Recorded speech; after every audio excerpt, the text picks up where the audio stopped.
Square, exactly the same pitch, wonderful stadium. And it's so important. It's a wonderful stage, this, not just in the UK, but actually worldwide. This is one of the best stadiums. Fantastic stadium to play cricket. And for the Battle of the Roses, for the Lancashire women's team and the women's team for Yorkshire is so, so important. Of course, this is a fixture with a rich and storied history, whether it's T20, 40, 50 over cricket or Red Bull Championship cricket going back well over a century. These are two clubs who've had some titanic battles over the many years in which they have fought.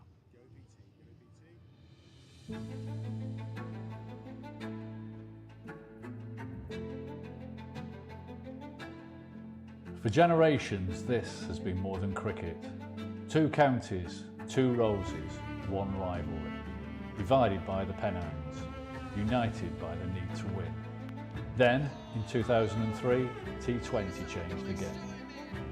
The battles became faster, louder, more explosive. Sixes into the stand, wickets under the lights. Matches decided in the final over, the final ball, and moments that will still echo across Lancashire and Yorkshire. At Headingley and here at Emirates Old Trafford Cricket Ground, the names have changed, but the feeling never has. Red rose against white rose.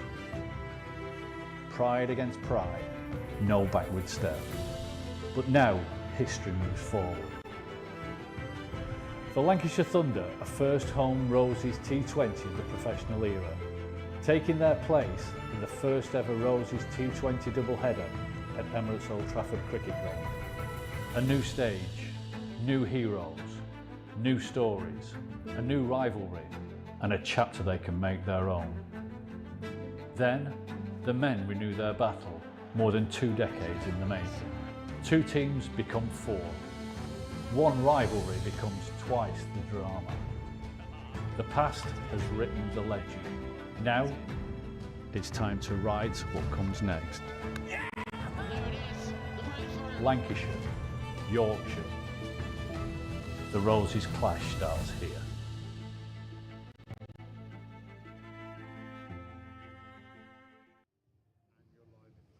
The War of the Roses then, and on it continues today with 2 titanic battles ahead. But who are the players named by the 2 coaches to do battle in the women's match this afternoon? Well, the teams have been confirmed, and I can confirm those to you now. Starting with the Lancashire Thunder, well, they make 3 changes from the team beaten at Hampshire last time out. Out go Emma Lamb and Ellie Threlkeld to international duty, part of the test squad for that historic first women's test to be played at Lord's against India, which started today. Hannah Jones also doesn't play. In come Fee Morris, Sophie Morris and Danny Collins. So Lancashire in full. Eve Jones, the captain, Meg Lanning, Darcy Carter, Tilly Kestevan, Seren Smale, Fee Morris, Danny Collins, Kate Cross, Tara Norris, Venus Virapuli and Sophie Morris. The Yorkshire team this afternoon, Amy Campbell, Erin Thomas, Jess Jonasson, the Australian all-rounder, Lauren Winfield-Hill, captain and wicket-keeper, Stair Callis, England international all-rounder Sarah Glenn, Beth Langston, former Lancashire player Hannah Rainey, Holly Garton, Jess Woolston and Innes Blackwell. This match, of course, the return fixture that Lancashire won at York a short while ago in the season. And Paul, if you look over Lancashire's season, there's been probably one player who stands out above all others with her wicket-taking record and the power with which she has ripped through many an order, the leg spinner Venus Virapuli. Now, you worked with Venus as a young cricketer coming up through the academy. Talk to us a little bit about what you saw in her, because for one so young, still in her mid-teens, she's really made quite some impact this summer. Yeah, she's done tremendously well for such a young age, but she's got quite a lot of cricket maturity around her. We first came across her in the Lancashire County age group system, where she showed great potential, really good performances, taking lots of wickets at that point in time. So we look to accelerate her development by getting into EPP, the Emerging Player Programme, into the academy, and then spending time training with the first team, again with a view to really accelerate and enhance her development. But I think she's done fantastically well this season, and what a player to look out for in the future. Yeah, Venus Virapuli with a terrific record this season, still just 16 years of age, 12 wickets coming at just 15 each in the Blast competition this year. Certainly one to look out for this afternoon. Lancashire Thunder electing to bowl first, so we should see Venus, I'm sure, in the not too distant future in the Yorkshire innings. Now, a significant change for the Thunder today. No Ellie Threlkeld. She's played 157 consecutive matches for the Thunder, going back to 2016, but her England call-up today gives an opportunity for a new player to skipper the side. That is Eve Jones, and we've had a chance to catch up with Eve ahead of today's game. She's been chatting to Jamie Thompson. How much are you looking forward to the first Roses T20 at Emirates Old Trafford Cricket Ground? Yeah, I think it's obviously going to be a massive day for us as a club. I think it's one that we saw in the calendar early on and we really got excited about. But yeah, we obviously played them last week up at York and had a good result, so we'll be looking to replicate that tomorrow. With Ellie away with England, you'll be captain. How special will that be for you? Yeah, it's obviously a nice opportunity for me to captain the side in a Roses clash. It's obviously a big game. Yeah, it's obviously sad that Ellie and a couple of the other big players aren't able to play in it, and wish them all the best for the test match this week. But yeah, it's a great opportunity for me to come out and lead the side, and something I'm really looking forward to. What does the rivalry with Yorkshire mean to you and the players? Yeah, it's obviously one of the most historic rivalries I think out there. So yeah, hopefully it's going to be a good day for us and a big occasion. We're all really looking forward to getting out there on the pitch. Eve Jones giving her thoughts to Jamie Thompson ahead of today's game. Well, as captain, she's done the first thing right that she could this afternoon. That's win the toss and elect to bowl first. She was keen to know the target that her side need to chase this afternoon. And Paul, Ellie Threlkeld's absence, it's such rare words to say. You don't often in professional sport get a player whose form amness means that they don't miss a match for a decade. But that's exactly the case with Ellie Threlkeld. 157 consecutive appearances for Lancashire Thunder. What is it about the way Ellie manages herself that's enabled her to have such a record? Well, her work ethic is absolutely incredible. She works so hard, she works smart, and she's got a real thirst to captain this team and play well for this team over a period of years now. Underpinning that is a wonderful individual. An outstanding developing leader. She's just a great character and cares passionately about this great club. And without her today, I'm sure there'll be a different dynamic in the Lancashire dressing room. Just briefly, Paul, will that be difficult for Eve Jones to kind of pick up the baton for as a stand-in captain, or something that's going to come more naturally, do you think? Well, Eve Jones captained at Warwickshire previously, so I'm hoping that experience will be worth the weight in gold to her. So. And you know what? I think she'll be relishing the opportunity to captain this team. The team's a little bit lighter. We know there's no Ellie. We know there's no Emma Lamb. So great opportunity to enjoy the day. So we're just around about 10 minutes away from getting underway here. 3 o'clock start as Lancashire Thunder face up to the Yorkshire women. And of course, today we have the first ball flyer in operation. So when Lancashire field, as they will first this afternoon in this game, if a wicket is taken from that very first ball, then we will randomly select someone in the crowd who wins 2 seats, courtesy of Emirates, on a flight to Cape Town. What a Friday afternoon that would make for a lucky spectator. The first ball flyer taking place. So 1 wicket, 2 tickets, and off on a free ticket for a holiday. So here's Luke Wood into Caleb Jewell, left arm off the balls, edge gone! First ball from Luke Wood, caught by Keaton Jennings, and Caleb Jewell's gone. Wicket with the first ball. Lancashire off to a flyer, and someone's off to a flyer to Dubai. Luke Wood left arm over. Nick, first slip in, gone. Dubai, here we come. Who's it going to be? There we go, 2 winners, tickets to Dubai. Nicholas, congratulations, how does that feel? Oh, fantastic, yeah, great surprise, yeah. How exciting was that? Unbelievable. Thank you so much. Send us lots of pictures, won't you? We will do, yeah, we will. Have a fantastic time. Nicholas Sinclair, ladies and gents, swimmers at the Emirates first ball flyer. Okay, so we're nearly ready to go then. The Lancashire women have waited a long time for the opportunity to share a Roses T20 platform with their male equivalents, but today is the day they've got the opportunity to see if they can back up that fantastic victory over Yorkshire at York and get the bragging rights on this side of the Pennines. No Ellie Threlkeld today. Eve Jones takes the reins. 3 changes in the Lancashire side from that one beaten by Hampshire. Can they get it right in front of their home fans? Well, we'll find out when action gets underway in around 5 minutes' time. See you then.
Particular where you don't have to score runs necessarily always at Bazball style pace, and that would have suited Ellie down to the ground as well.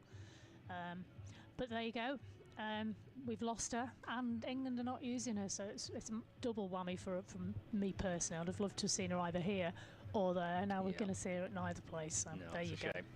So it is Eve Jones as captain. Now, viewers on Lex TV have been listening to a little bit of Eve in the build-up to this fixture, and Seren Smale takes wicket-keeping gloves as well. I've seen her keep, actually. I don't know if you remember, Scott, the cup game we had against Buckinghamshire up at my neck of the woods, but they chose to use Seren Smale in that role, and Ellie fielded out and took a couple of catches. Actually, it's quite good. But she looks a really good keeper. I don't think there's any problem with Seren Smale today taking that role. She's capped a lot in the past. She's very agile, very quick, very, as you can see on the pictures there, very enthusiastic, very vocal. Great. I don't have a problem with that. She's not Ellie Threlkeld. She's not the rock of Threlkeld, but she's a very, very good substitute.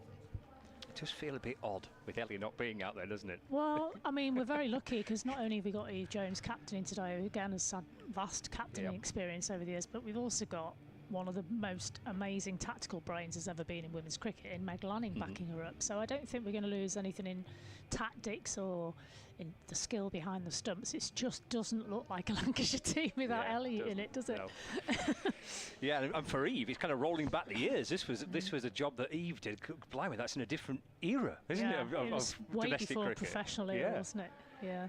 So nice for Eve Jones to have the captain's role again, but as you say, with certain Meg Lanning in the side, that's going to help, isn't it? The Lancashire team in full then: Eve Jones and Meg Lanning, Darcy Carter and Tilly Kesteven. So they've got 4 batters there that will all quite fancy opening the batting. So they've got quite a strong-looking top 4: Seren Smale, Fee Morris, Danny Collins, Kate Cross, Tara Norris, Venus Suarapuli, and Sophie Morris makes up the Lancashire Thunder side. I'll run through the Yorkshire team in a moment or two, but we're all set to go. And it will be Tara Norris to get us underway. And that's defended by Amy Campbell, just dropping it away towards the offside. There's no run. So Yorkshire with Amy Campbell, Erin Thomas, Jess Jonasson, Lauren Winfield Hill, Saren Callis, Sarah Glenn, Beth Langston, Hannah Rainey, Holly Garton, Jess Woolston, and Ian Speckwell as well make up the Yorkshire side. Here comes Norris again. They've got a slip in place on the attack nice and early here. There's a swing and a miss from Campbell. I think, Scott, the conditions are going to suit Kate Cross and Tara Norris today. When I was having my little lap, like I do. The attack nice and early here. Well done. I had a little lap, and swing and a miss. It's really sticky out there. It's very still. You can see the flags are hardly moving. It's hot and it's sticky and it's sort of thundery weather, you know. Oh, let's hope that's not the case. No, I hope not too. There's Norris in bowls, and that just slides on past the edge of the bat, playing the miss from Campbell through to Seren Smale.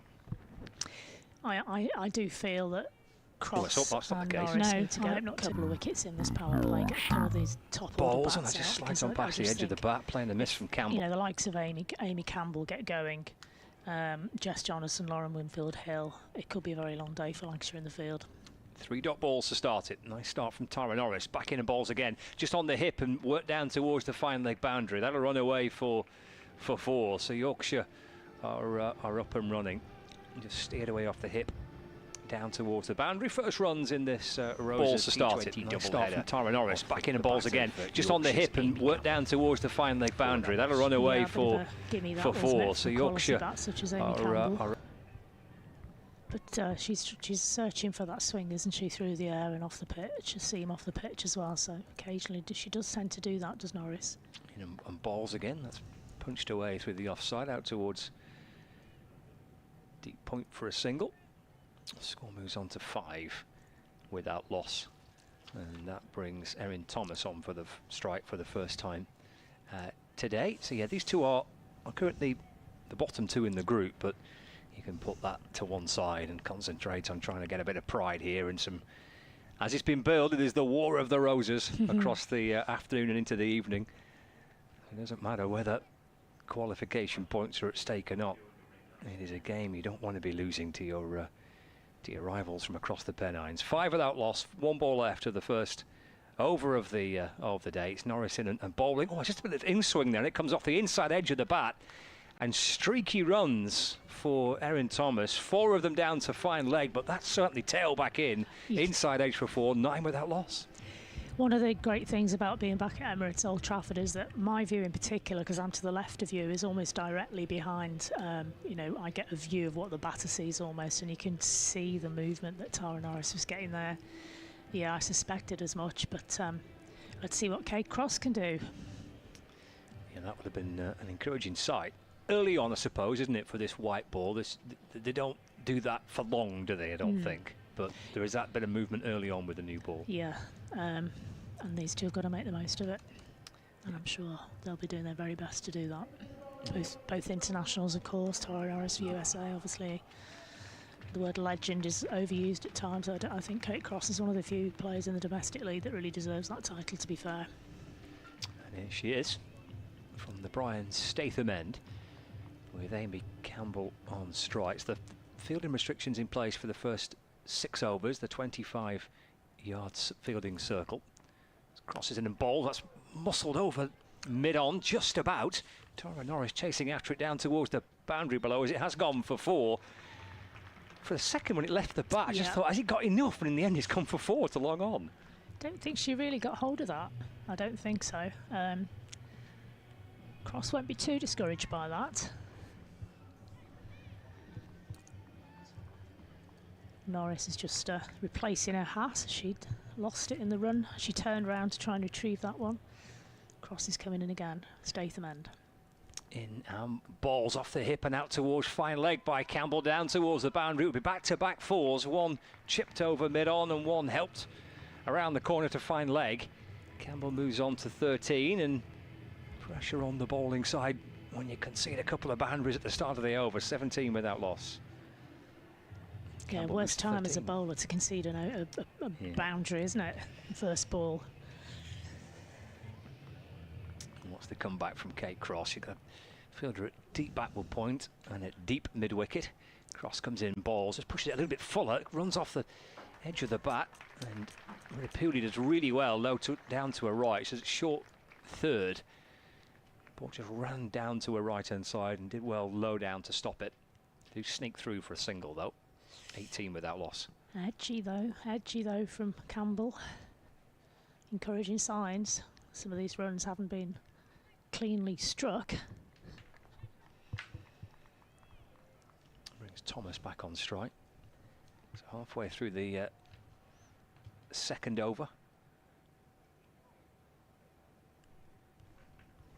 9 of the first 3 deliveries. Here's Cross for Lancashire. And balls.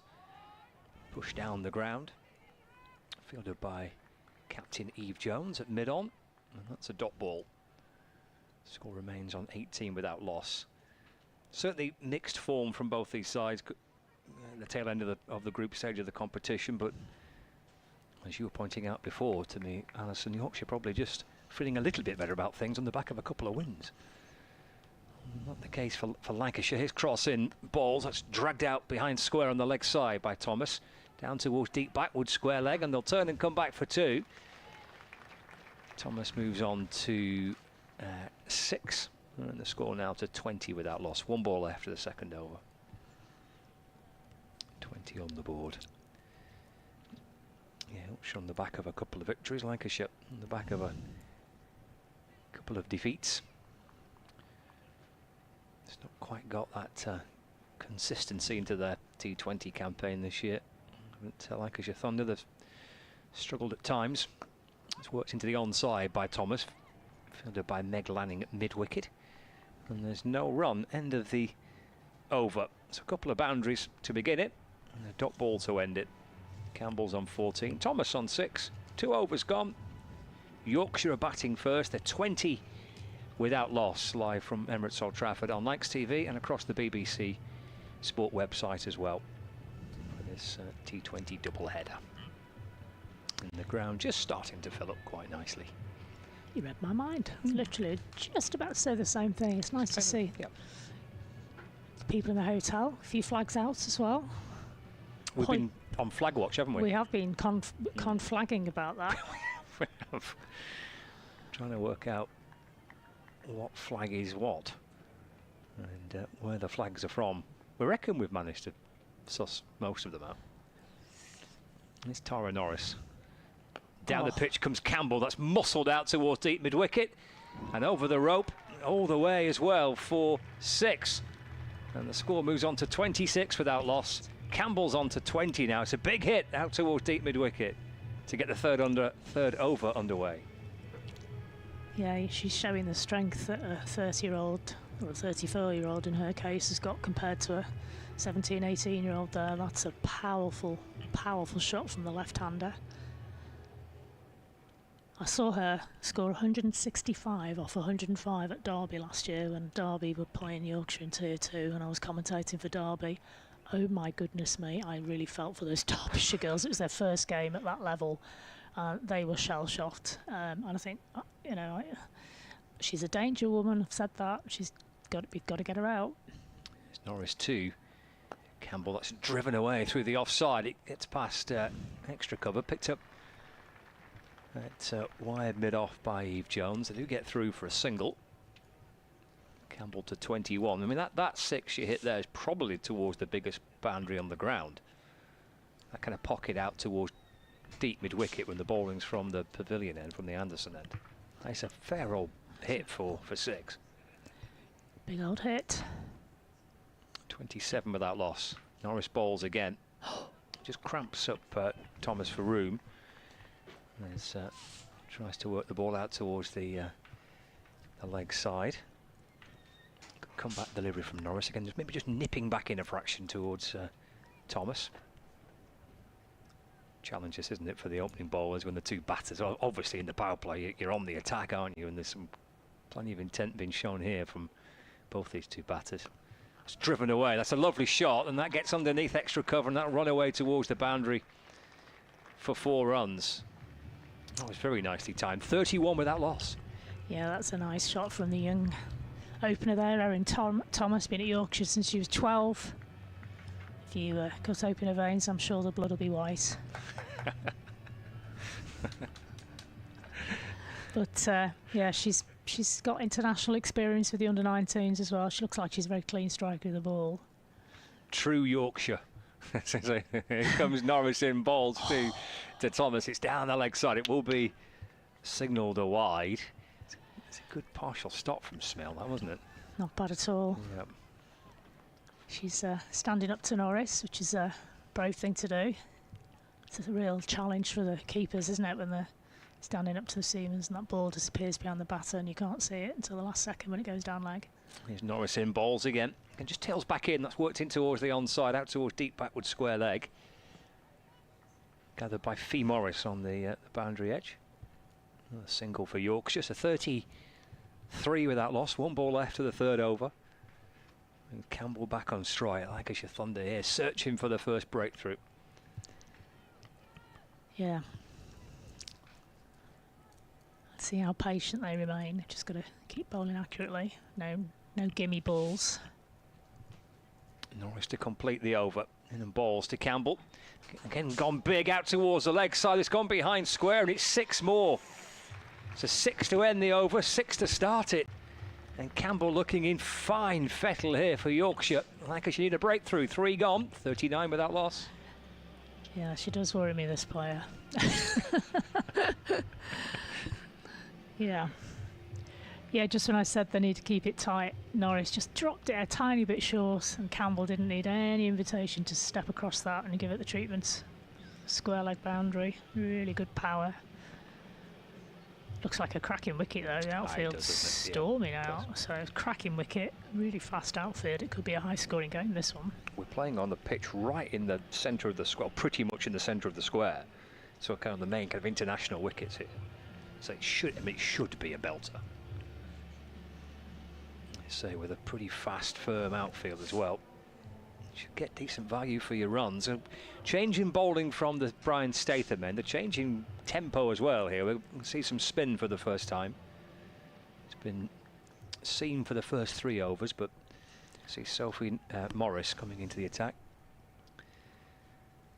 Let's see if this brings a change of fortune for Lancashire Thunder. 39 on the ball for Yorkshire. Left arm spin. Morris to Thomas. That's pulled out towards the deep mid-wicket boundary. Fielded by Danny Collins. And they come back for 2. 41 without loss. She's quick across the ground, is Collins, isn't she? She's one of the, I'd say one of the best fielders in the Lancashire squad. Patrolling that boundary in front of the hotels. Yeah, out to deep mid-wicket. There's a deep point as well outside the circle. She's back in the game again here. That's off the back foot and pulled away towards the leg side. She'll do well to cut this off, and she can't. Has run away for 4. Thomas moves to 17. Yorkshire 45 without loss. 2 balls into the 4th over. Dream start if you're of the White Rose persuasion, isn't it? I'll ask Paul about that in a minute. Paul Shaw, of course, Yorkshireman who used to coach Lancashire. Here's Sophie Morris into Thomas. That's worked out towards the onside. And through for a single. We love having Shawsey with us. He's just, I hope we don't bang on about Barnsley. He's always talking about Barnsley. Barnsley. 46 without loss. Him and Parkinson, eh? Halfway through the 4th over. He'll be telling us all about how lovely the journey from Barnsley was over the tops over today. the top of the pat, yeah. They're all about that in a minute.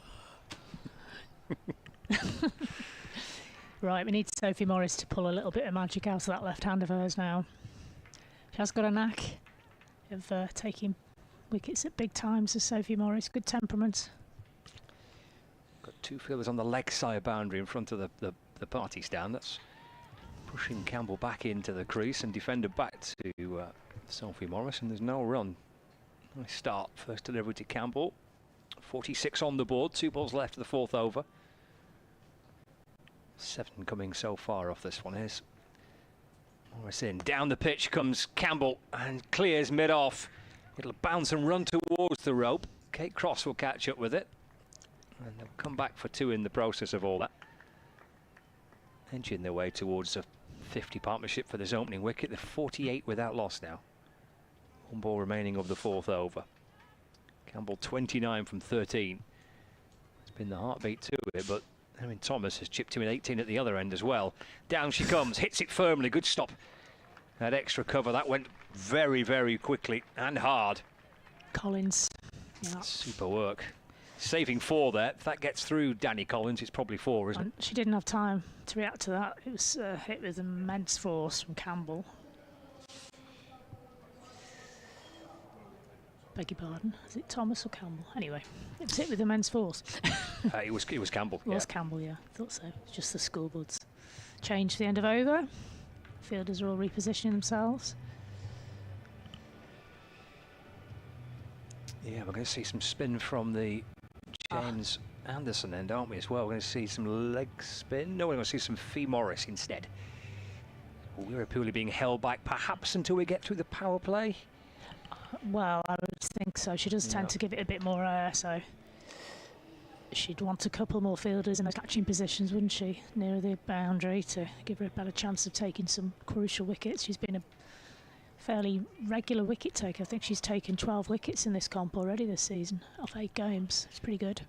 It's some effort, isn't it? Here's Fee Morris for the first time today. That's Thomas off the front foot, pushing up towards mid-on. Through for a single. Moves on to 19, 49 without loss. I think skipper Jones is trying to drag that run rate back somewhat with using Morris. She's known. I'm not going to try and jinx it now, Scott, but I'm going to say she's known for having a good economy rate. Watch this now. You've said it now, haven't you? 49 without loss. I've just realised Campbell on strike. Come on, Fee, don't let me down. Here's Morris in, balls to Campbell. That's just tickled away down towards short, Unlucky. fine leg, just beyond where Pooley's reach. Jones will catch up with it. And they've come back for a couple. Jones to 31, and that is indeed the 50 partnership as well for this opening wicket. This is a dream start for Yorkshire. 51 without loss. 2 balls into the 5th over. Fee Morris has had a handy habit of just finding a breakthrough for Lancashire. Can she here? No, reverse sweep from Campbell. Gets it over the infield. And comes back for 2. Campbell moves on to 33, 53 without loss. This is dangerous, isn't it? Because literally Campbell's done her job already now. She's gone in, she's scored heavily in the power play, and now it's, as our dear friend Phoebe Graham used to say, it's party time, isn't it, for her, you know? It doesn't matter if she gets out at this stage. She's got batting behind her. Down the pitch she comes and swipes it away towards the leg side, out towards deep mid-wicket just for 1. And maybe there, Alison, another example of now really willing to take extra risks because of the platform they've got. Exactly, and she knows who she's got, you know, back in the dugout waiting. She's got international players waiting to come on, and well, 3 internationals actually, a Dutch, an Australian and an English. 54 without loss. The sweep attempted by Thomas, it just slides underneath the bat. Taken by Smale and then flicks off the bails. It's a dot ball. It's crazy the talent in this contest this year, isn't it? When you think Yorkshire and Lancashire bottom of the league. Morris balls again. That's worked into the onside by Thomas. Up through wide mid-on. Just for 1. Crosses quickly up from that, from the long on boundary. And that is 5 overs done. So 55 without loss. Campbell 34. Thomas on 20. And what do you reckon, Alison? And then Paul will come and join me. Alison's off anyway. Go for a cup of tea instead. We'll bring Paul Shaw in to the commentary box. So 55 on the board, 5 gone. Campbell 34 and Thomas on 20. Where can Thunder find their first breakthrough from? Looks like it will be spin to continue from the Brian Statham end.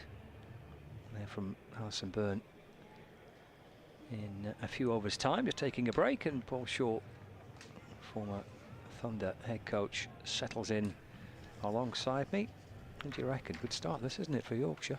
Very good start. Yeah, it certainly is, Scott. Here comes Sophie Morris, left arm spin. That's pulled by Thomas out towards deep mid wicket. Just be a single, 56 without loss. Got to admire the way that the Yorkshire opening pair have gone about their business. They've looked to be positive for sure. They've got forward, they've got back, they've picked length really well and been really positive, as I mentioned. However, what they've also done is hit the pockets well. They've hit the ball hard on the ground into the deep mid-wicket and short mid-wicket areas.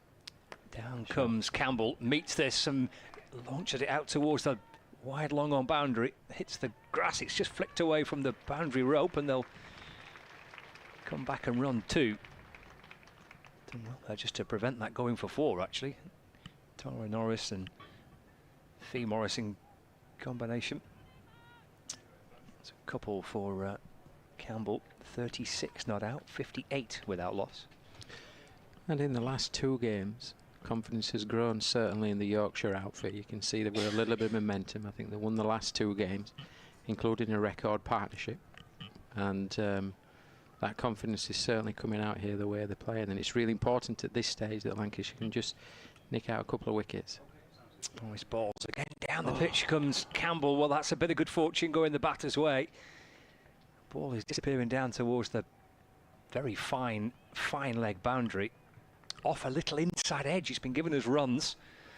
So 2 more to Campbell, but streaky runs. Very streaky runs, actually.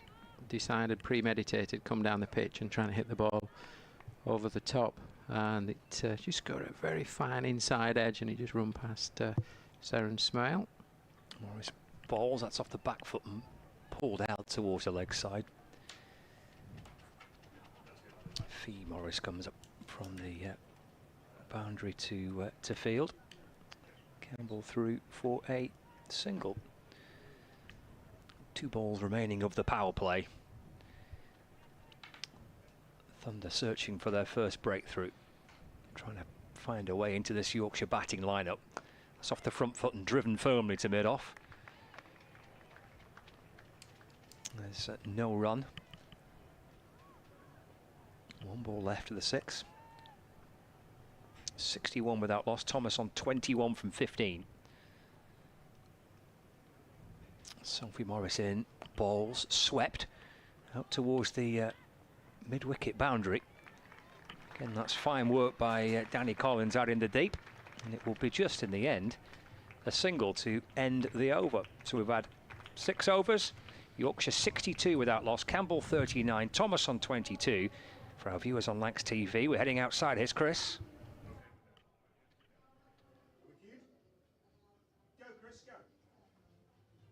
Oh, hello. Fancy seeing you here.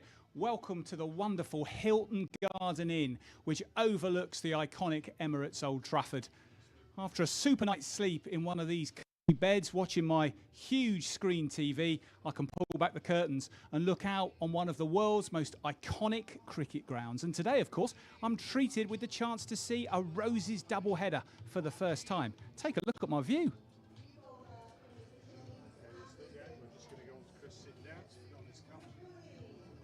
It's a beautiful day for cricket. I've even got a cushion on my chair. I just need an ice cream, I think, next. Enjoy. Okay, we're clear. We're clear. Blag that. I mean, that's chief blagging. Little towel draped over his neck as well. Free bar, I'm sure. Little mini bar in there for him as well. Yeah, well, like he just had a free sauna, didn't he? He's drying himself down, ready for a drink on the balcony overlooking a Roses clash. He's working hard, Chris Malaban, as ever. 62 without loss, 6 overs gone. Now leg spin. It is Wirapuli into the attack, and that's driven away in towards the offside, bouncing out towards extra cover, and there's no run. Really looking forward to see how Wirapuli does. I'm going to call her Venus because I struggle with pronouncing the second name, but I tell you what a prospect. Lots of wickets this summer and doing really well. In balls, again, not shy of giving it plenty of loop. It's off the back foot by Thomas and pushed away through the offside for a single. Yeah, she's not afraid at all, Wirapuli, just to give that little bit of flight and give the ball a chance to spin. You know, they've brought this pitch back, talking to the grounds people this morning. This was the first game at the World Cup between Scotland and Ireland. Okay. So they've rested it, brought it back, and I think as the game goes on, it's getting drier and drier. There's the odd crack. Be interesting in tonight's game whether we see any spin, but it might just suit Wirapuli in this phase of play. Lancashire need a wicket. Loving that insight, pitch insight. You've been out there having a little prowl, haven't you? I am. Good. You know people round here, don't you? You know who to speak to. Wirapuli in and balls. Campbell down the pitch, and that's worked up towards long on for a single. Would you believe, Scott, that the weather over the hill? Oh, here we go.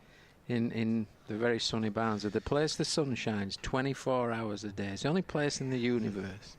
It's absolutely cracking the flags. It's very hot here, but it's a little warmer over there. Wirapuli for Thunder, in and balls to Thomas, and that's a lovely connection and a lovely hit over mid-on and bouncing up towards the boundary rope for 4 runs. Thomas moves to 27, 68 without loss. It's great positive batting, isn't it, there from Thomas? Because of the flight that Wirapuli offers, it's an opportunity to use your feet quickly, get to the pitch. That's a lovely clean strike of the ball. Just a couple of bounces. And over the boundary, the score moves on to 68 for none. Thomas on 27 and Campbell on 40. Wirapuli twirling away back in balls again. That's played with a large slice of caution from Thomas, just waiting for it and pushing away carefully away to cover no run. Yeah, just the length that Wirapuli bowled then was really, really important. She's hit a good length there, and there was, if you notice, there was just a little bit of bounce and just the slight offerings of spin. So that's a really, really good sign.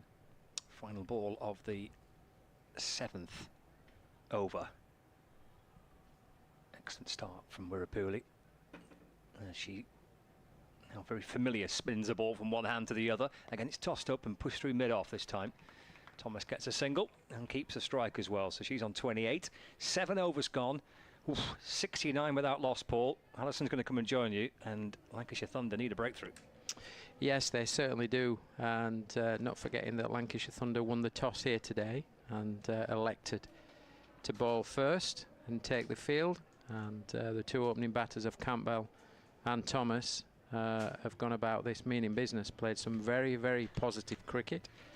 They've split the infield, they've hit over the top, they've hit through the infield, they've rotated strike very, very well, and Yorkshire's certainly in a good position at this point in time.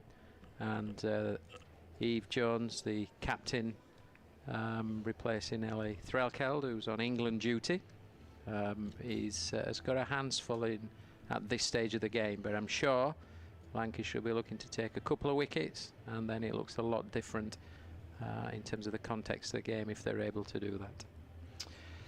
Good afternoon, Alison. Good afternoon to you, young sir.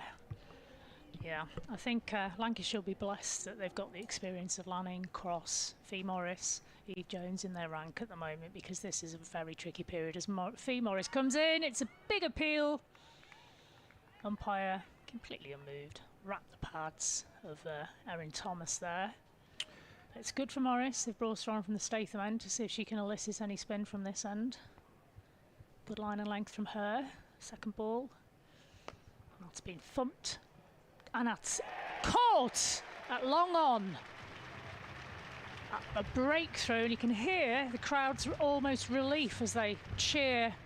Excellent catch from Kate Cross. Would you believe that's I think that's her 10th catch in the Vitality Blast this season in that exact position. She's amazing. She doesn't drop her theme, just Cross down there. Yeah, she's almost a specialist fielder at that long on position, and she takes some great catches, some high catches, some flat catches and some diving catches. That's certainly a catch that Lancashire Thunder needed today. Fee Morris coming on, keeping it pretty tight. Thomas coming down the pitch and looking to take on that long on boundary, but unfortunately for her and for Yorkshire, the ball drops just inside the rope and into the safe hands of Kate Cross. Well, young Thomas had done her job there. She's done a great job for her team. Some superb stroke play from her. She just chose the wrong field. And what were we saying about the experience? Morris and Cross. Yeah, certainly it's a big help, and you called it, Alison, the importance of that experience today. Certainly in the situation, there was 69 for none, and it was looking difficult for Lancashire. But again, that experience and that combination of experience between Morris and Cross has taken the wicket. 69 for 1 off just 7.2 overs. There's no rest for Lancashire though, as captain Lauren Winfield-Hill strides forward. Our captain, E. Jones, will be pleased. There's two still under the right hand, left hand. So although she's pleased to have got a wicket, would have been nice to have got Campbell to make things a bit easier for her. But there you go, Lauren Winfield-Hill, former England international, of course. Yorkshire through and through. Defends solidly from a good ball from Fee Morris. Seren Smale clapping her gloves in delight. Good start from Morris. Yeah, she's bowling very tight lines, isn't she? Doing well. Of course, Winfield-Hill can take her time at this point, really. Another dot ball there. Good from Morris because of the platform laid down by Campbell and Erin Thomas. There is no rush. She can take 3 or 4 balls to play herself in at this point. And she is doing just that. Morris. A bit wider. Winfield-Hill has pushed that quite genteelly, really, out to the point boundary to get off the mark. 1 run to her. Total moves to 70 for 1, and nearly at the end of the 8th over. Morris just 1 more remaining. A little bit of shuffling around in the field, as they do when you've got a left-hand, right-hand combination. But you know Fee Morris quite well. She'll relish this situation, won't she? She likes the responsibility. Absolutely, and whether that be with bat or ball or taking some difficult catches, she much rather prefers to be in play. Last ball, that's swept beautifully. It's gone down to square. Lovely shot from Campbell there. She's encroaching nearer and nearer to that mark at the end of the 8th over. Very, very good shot this Alison, wasn't it? So Lovely. She's slightly premeditated, got into a really good position. Technique there is excellent, and times the ball nicely away. Beautiful reverse sweep as Yorkshire move on to 74 for 1 off 8 overs. Somewhat spoilt. Fee Morris is excellent over there, but Campbell moves on to 44 of her 22 deliveries. That's incredible strike rate. Winfield-Hill, just the 1. Fresh to the crease, of course. Winfield-Hill. What a view that is from the hotel across the way there. If you're lucky enough to have a room over there and a view of the ground, what better place to be than seeing a red rose and white rose clash. And it's so nice to see the crowd starting to come in and the horns blowing and the fires going off. Just adds to the atmosphere down here, doesn't it? Certainly does. I think there's about 500 tickets left last time I looked on the website. So if there's anybody in town, fancy some top quality cricket, you can still get down here to Old Trafford. Get yourself some live cricket, nothing better, and a nice warm sunny summer's day. Tara Norris is just resetting her field, tossing the ball from one hand to the other, just taking a look around, checking the gaps. She's coming in from the Sir Jimmy Anderson end, Tara Norris. And that's Winfield-Hill. Didn't quite get hold of that, tried to play it off the back foot, didn't really time it, no run. Ball went down to long on. Really important here to give Lauren Winfield, the Yorkshire captain, no room at all. Hit your lines, hit your lengths, make it really difficult and challenging for Winfield before she gets going. Make it that little bit more difficult to get going, because what she's wanting is a loose ball to put away. Second ball from Norris. She's tried to bump her There is cover down at long fine leg. It's Sophie Morris with a left-handed throw accurately into keeper for the day. Seren Smale is doing a good job so far today. Paul, what have you made of Seren Smale behind the stump so far? Yeah, she's a very able wicket keeper. We know of her a batting prowess as such over the last couple of years, but has constantly worked on her keeping, similarly to how she's worked on her batting. So, and they always say a good way to comment on a keeper is that you don't notice the keeper as such, and she's quietly going about her business. A lot of this game is stood up to the stumps, which represents a slightly different challenge. But I think Ellie Threlkeld, who was unable to be here today, would be really happy with the way Seren's going. Campbell on strike, 2 fielders. And the one's just been put there. That's going to beat her. And the fielder was literally about 3 or 4 metres away from the ball as that was struck, and she just could not get across. It was hit with such venom. Superb from Amy Campbell. Hits that one down to the long on position. 4 runs. It was a great shot, wasn't it? A couple of paces down the pitch, head over the ball, and unleashes her arms and the bat face through the ball. Hits it very, very hard, and through a fairly wideish mid-wicket area for 4 runs as the score moves on to 79 for 1. Norris. That's been thumped to the other side of the wicket. What a great rolling stop from skipper Hugh Jones there. Prevents a run. This knock from Campbell is right up there in terms of one of the best knocks I've seen her play. I think it's her highest score of the season, I think, Paul, in this comp. Playing very, very well. Very, very well.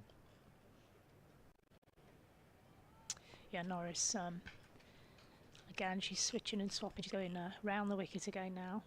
Again, a bit shorter to Lauren Winfield-Hill, who again just helps that round to fine leg. They take an easy single to the arm of Sophie Morris. Switching the field around. I always love the view up here, Paul, because it's like watching chess, but with red and black pieces instead of, you know, black and white ones. Knight, Well. king, pawn, whatever it is. How do they say it? I don't know. But it feels like that, watching them manoeuvre all the fielders. You just don't see it when you're at pitch side at all. You don't get that pattern. It's great to see. Norris is going to the side of the wicket to the left-hander. That's a better ball. Cramped up for style a little bit. She still managed to squeeze that out to mid-wicket for 1, and I do believe that's the 50 up for Campbell.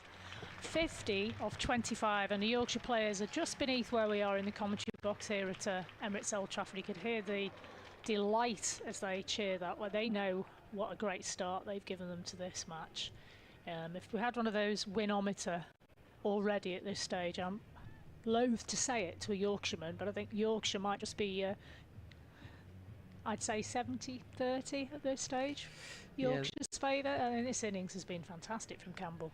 Certainly in a strong position at the moment. But as you well know, Alison, you can cut me in half. I've got lots of red and I've got lots of white. I don't want to cut you in half, Paul. I wasn't sure what shirt to wear today, whether to wear, so I've gone for a white shirt. Maybe the second half I need to wear a red one. Well, yeah. We'll see, eh? I've got a red dress on, so it balances out. Balances out. And I do believe we've got a change of bowling from the Brian Statham end. The score at the end of that over was 82 for 1. It's Darcy Carter. Fresh in the World Cup. She had a massive impact with the bat. We need her to have a massive impact with the right arm off breaks now. First ball in. Not too far off being a perfect ball there. She just managed to make it into a full toss with a big stride, and it's swept out to square leg for 1. Campbell will be slightly disappointed with that. She's just gone across that ball. With her meeting it on the full, she could have probably hit this vacant, wideish mid-on boundary, but just dragged it as opposed to hitting it into the pocket. Winfield-Hill on strike. Carter's now going over the wicket. She's dabbed that nicely into the mid-wicket area. Winfield-Hill, canny head on her shoulders. She's quite happy to give Campbell the strike, and why wouldn't you be? 1 run to her, 1 to the total, 84 for 1. And this is the challenge to Winfield-Hill when you've got all the fielders on the boundary on the leg side and there's no short mid-wicket. It just enables her to accumulate and get herself in, doesn't it? Carter around the wicket, reverse sweep. not quite executed as well as you'd want to. We saw her earlier playing a beautiful reverse sweep, and on this occasion, no run. As I was saying earlier, Paul, she's got a bit of a licence to do what she likes now, really, hasn't she? She's done her job has been done, so to speak. Carter, there we go. She's going for it. That was misses, and I think she's going to get away with that horrible shot. It's just landed in space, but that's what happens when it's your day. It's your day. The thing is, though, I mean, if Campbell just keeps playing the way she is, she's playing positive cricket, going at a really good strike rate, she could get herself 80 or 90 here and move the team towards 170, 180, couldn't she? Oh, easily. Carter, and again, that's been swept, and it's going to get caught. Winfield Hill throws her head back. It's been swept down to deep fine leg. Super catch on the boundary, and that's the youngster Tilly Casteven, I believe. Yes, the tall girl. Yeah, that's Casteven. What a great safe catch that was. She'd ever looked like she was going to drop that for a second, Paul. Did you have much dealings with Casteven? A little bit, time yeah, here? Yeah. as she was coming through. Yeah, it's a good catch. She judged it pretty well, caught it fairly low, but it's an important wicket before the captain, Lauren Winfield, actually got going. So she's been dismissed for just, I think, 4 runs. I think she got. And yeah, she got 4 singles, I think, Paul. Big wicket for Lancashire. Yeah, just what was needed from a Lancashire perspective. And Campbell, you know, you can see it's hot out there still, obviously. She's been under that helmet. She must be feeling the heat now. She'd be not human not to be. So, you know, the Lancashire could really turn the screw here. But we've got a new bat out to join us. And it's Steer Callis, I believe. Dutch international. Yeah, another international player. Yeah. Scored a shitload of runs last season. Partly because she's a super aggressive bat, but partly because she's playing for 2 teams at once and getting a lot of cricket under her belt. Carter, freshman wicket. That's a beautiful delivery to bowl at a first time ball at a player, regardless. Right in the block hole, Carter. Got that one. Dot ball. So 85 for 2 at the end of the 10th over. Still looking good from Yorkshire, but that swing almost is moving a little bit towards Lancashire. What would you say, 60-40? 60-40, yeah, certainly with the wicket of Winfield Hill. And also, an interesting point to make is it's a wicket in Darcy Carter's first over. So she'll be pleased with that. Builds a little bit more confidence. I'm just wondering whether with the 2 wickets there, and certainly the wicket to Winfield Hill, whether that will mean that Amy Campbell might well just adapt her role slightly. Until Callis is fully in, or will she keep going red very, very hard? It'd be interesting to see. Yeah, she came back from the World Cup and sort of got tonked off the bowling attack in her first game back, and that must have made her. She was very tired, to be fair. She looked tired, but it's good to see she's back on form with the ball. We'll be needing him with the bat lace, that's for sure. As Sophie Morris comes in, Campbell's swept it towards mid wicket along the floor. Fielded easily just for the 1 run to Campbell on this occasion. I think there's his answer. She's going to keep playing the way that she's been playing, and yeah, the score's 86 for 2 with 9.5 overs left. I'm just wondering what would be a decent total from here if Campbell remains. They'll probably be pushing 170, 180. If Campbell gets out soon, it might just reduce towards 150. Morris, left arm around. Squirted towards Virapuli in the 3rd position. Great bit of diving from the youngster. She looks like a puppy out there. Enthusiasm bursting forth from every pore in her body. She's epitomising joy of playing cricket down there. Off she goes again. Down she goes. Couldn't quite stop the single on this occasion. 1 run. 87 for 2. Callis is off the mark. 1 of her 3 deliveries. 1 or 2 coming in now, listen, isn't there? Oh, yes, nice to see. Crowd's building nicely. And quite a few people with fans, I noticed, to our left. Oof. Good strike. Good strike from the left-handed Campbell. First time we've really seen her attack the cover area, and it's just been played beautifully along the floor, through the covers. down to earth, the spectators at the point are for 4 runs. She's certainly not like these spinners settle at all, is she? She's using her feet, getting close to the pitch and hitting the ball very, very hard. That's a great contact as the ball runs onto the boundary and Campbell moves on to 57. Morrison again. This time it's just dabbed into mid-wicket. Danny Collins is again quick off that boundary. Underarms it into Morris, who has a little think about how she's going to try and steer Callis out. Just wondering where Scott Reed's disappeared to. I'm wondering, Alison, you know, if he's gone out hunting for, you know, the ice cream vans. Oh, I'm wondering whether he's going to walk be. back in with an ice cream each for us. I doubt that very much. And that's driven from Callis. It's Kate Cross. Who else? Who else is going to take a catch down there? Thinking it's Kate Cross, having said that. How embarrassed would I be if it wouldn't be? That's where she normally feels anyway. Anyway, she's out. Big, big wicket. Callis is out. Good stuff from Sophie Morris there. She held her nerve, pitched it up, got the reward.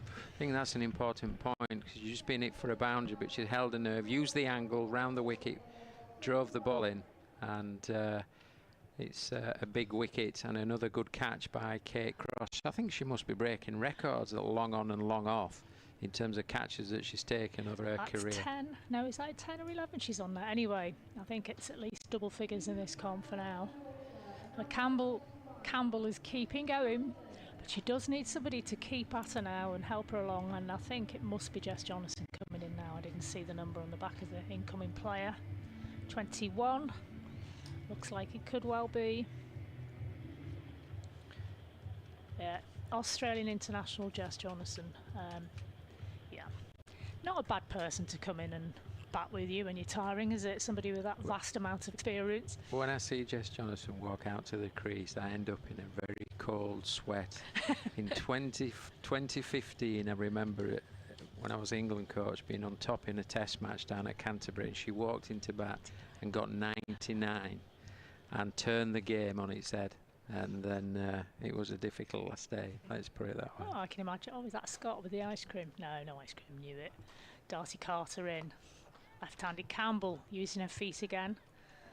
Dangerous to play anywhere near Kate Cross at the moment though, isn't it? Down to long on. It certainly is. I've been impressed with the way Yorkshire started this innings, as we mentioned earlier. It's interesting now how they will use this foundation, having lost a couple of wickets, to push on and amass a good total.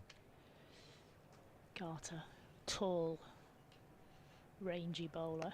Sharp. Full toss, unfortunately.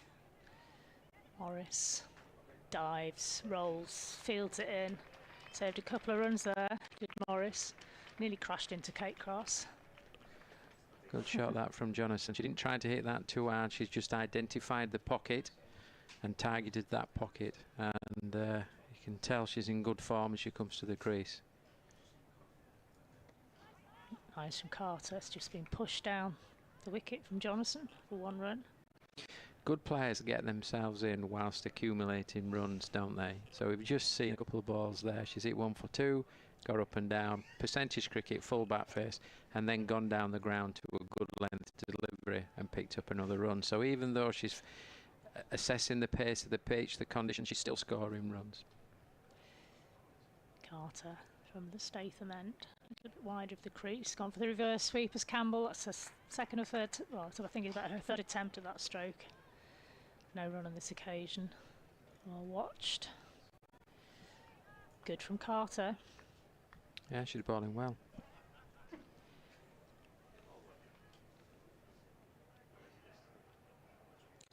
Her and Ailsa Lister arrived at the club 2024. Both made an impact. It's been pushed down the ground towards Kate Cross at long on. Left-hander. Campbell moves on to 60 off 40 deliveries. Totals on to 97, edging towards that magic 3 digits. Carter rolls her arm. Again, Kate Cross has been kept busy. 1 run down to her. Long on. And at the end of that over, 98 for 3, and I'm going to have a little rest, and I'll leave you in the safe hands of Mr. Scott Reed, Paul. Be interesting to see if he comes back with an ice cream You know, I did ask for one, a vanilla ice cream with just a few, you know, just a few nuts sprinkled on top, with also a little bit of strawberry sauce. And I just wonder if he's going to hand us those. Oh, hello, Scott. Sorry, it melted on the way back. Sorry. I mean, it was all good intentions. And I got almost as far as the entrance to the media centre, but it just melted. So, you know what I mean? I just thought, I might as well just finish it off. Next time, Paul, I promise you next time. I'll run round next time. 98 for 3, 12 gone. And Venus Wirabili back in for her second over of the day. Jonassen's on strike, unbeaten on 4. So 8 to go, 98 for 3. Here's Wirabili for Lancashire Thunder, in and ball. That's pulled out towards the square leg boundary for a single. So edging towards 3 figures. Lancashire just managed to check Yorkshire's progress. I think they have. Run rate at one point was up around 11 runs per over. It's now just above 8. So those wickets, those 3 wickets, have just been able just to stunt that, the pace of the batting innings anyway. Campbell's still going very strongly, unbeaten on 60. Down the pitch she comes to Wirabili. That's hit back over the young leg spinner's head towards the long off boundary. Tara Norris fields, single for Campbell. Moves on to 61. 100 up now for Yorkshire, 100 for 3. Great experience, isn't it, for Venus here, bowling at the players that she's bowling at. Australian international, former England international. You know, it's really important for her. Gives us plenty of flight, but in the end it's a full toss, which is muscled out towards the leg side. And I think for 6, yes, she's done well to clear. That's a big hit, isn't it, out towards that boundary. The second hit that Campbell's found deep mid-wicket in this innings. 106 for 3. Yeah, it's a good contact. Jonassen come to the crease, makes a good contact with that ball and goes wide of deep mid-wicket and moves on to 11. Yeah, first 6 for Jess Jonassen. That's where Wirabili better balls and well bowled, isn't it? Very, very carefully watched too, wasn't it? Yeah. It's a great comeback delivery, that, isn't it? Yeah, and that's what I mean about that experience. She's just been hit for 6 with a top quality player, and then that recovery, that comebacks like that tells you a lot about a player's character. Wirabili in and balls, and Jonassen off the back foot, nudging that ball out towards the square leg boundary. Moves on to 12. The score now to 107 for 3. 1 ball remaining of the over. Wirabili, well, it's gone for 16, but one of that was that hit for 6, and just a few deliveries ago. Very, very tidy stuff from the young leg spinner again. Again, floated up, stumping chance, gone. Is it? Oh, I think, or maybe not. As she just got back, it looked from here that maybe she just straight out of her ground, but the umpire, who was at point, not square leg, has said not out. It looked like that was teased beautifully by Venus Wirabili, and well, the missed stumping chance, or maybe just getting back in her ground, I think. I think she may have just got back in there, just dragged the feet back in. 107 for 3, 13 gone. Let's head outside and find where Chris is. And go. Wow, 33 Celsius. I don't see that temperature in Manchester very often. And on such a hot day, there's surely only one option when it comes to cooling down. It's time for an ice cream. Now let's have a look what we've got here, because Jay has got a great selection for us today. Blue sherbet waffles, we've got the full range of sundaes, all the slush mountains. But for me, on such a sweltering day, there's only one option, and that is a waffle with flake, please, Jay. And look at that. He's got to be the fastest ice cream man in the Northwest. That is what I call service. 2 of those, please, Chris. In fact, 3. In fact, there's 4 in here. 4, please. That's worked out towards deep mid-wicket by Campbell. Picked out on the deep mid-wicket boundary by Darcy Carter. It's a good stop. Good tumbling stop away to her right. Got through for 1. 109 for 3. Good bit of fielding from Darcy Carter there. Commitment to that ball, to chasing that ball down. First pace, first yard was very, very quick. Covered the ground quick, then a good diving stop. 109 for 3. 2 balls into the 14th over. Fee Morris, Jonathan, that's clipped off the pads down to fine leg for a single. 109 for 3. I get a chance to enjoy that delivery from Wirapuli that we thought was a stumping chance. Mostly just got back into a crease, but it was a brilliant piece of bowling. Reverse sweep here, there's half an appeal for the LB. It's the pad of Campbell, not out. But she just lured the batter out, didn't she, Wirapuli? She did, and there was a little bit of bounce and spin as well at that point. So I thought after being hit for 6, then to come back the way she did in that over shows, as I mentioned before, quite a lot of character, but also tactical astuteness. 110 for 3. Driven away by Campbell through mid-off. Moves on to 63 not out. 111 for 3. 1 ball remaining of the 14th over. Tidy stuff from Fee Morris. Just 4 coming off this over so far. 1 ball left. Can she get through the over without too much further damage done? Swung away down towards fine. No, backward square leg by Jonasson. Just be a single. It's top stuff from Fee Morris, isn't it? You can take that at this stage, I think, wouldn't you, Paul?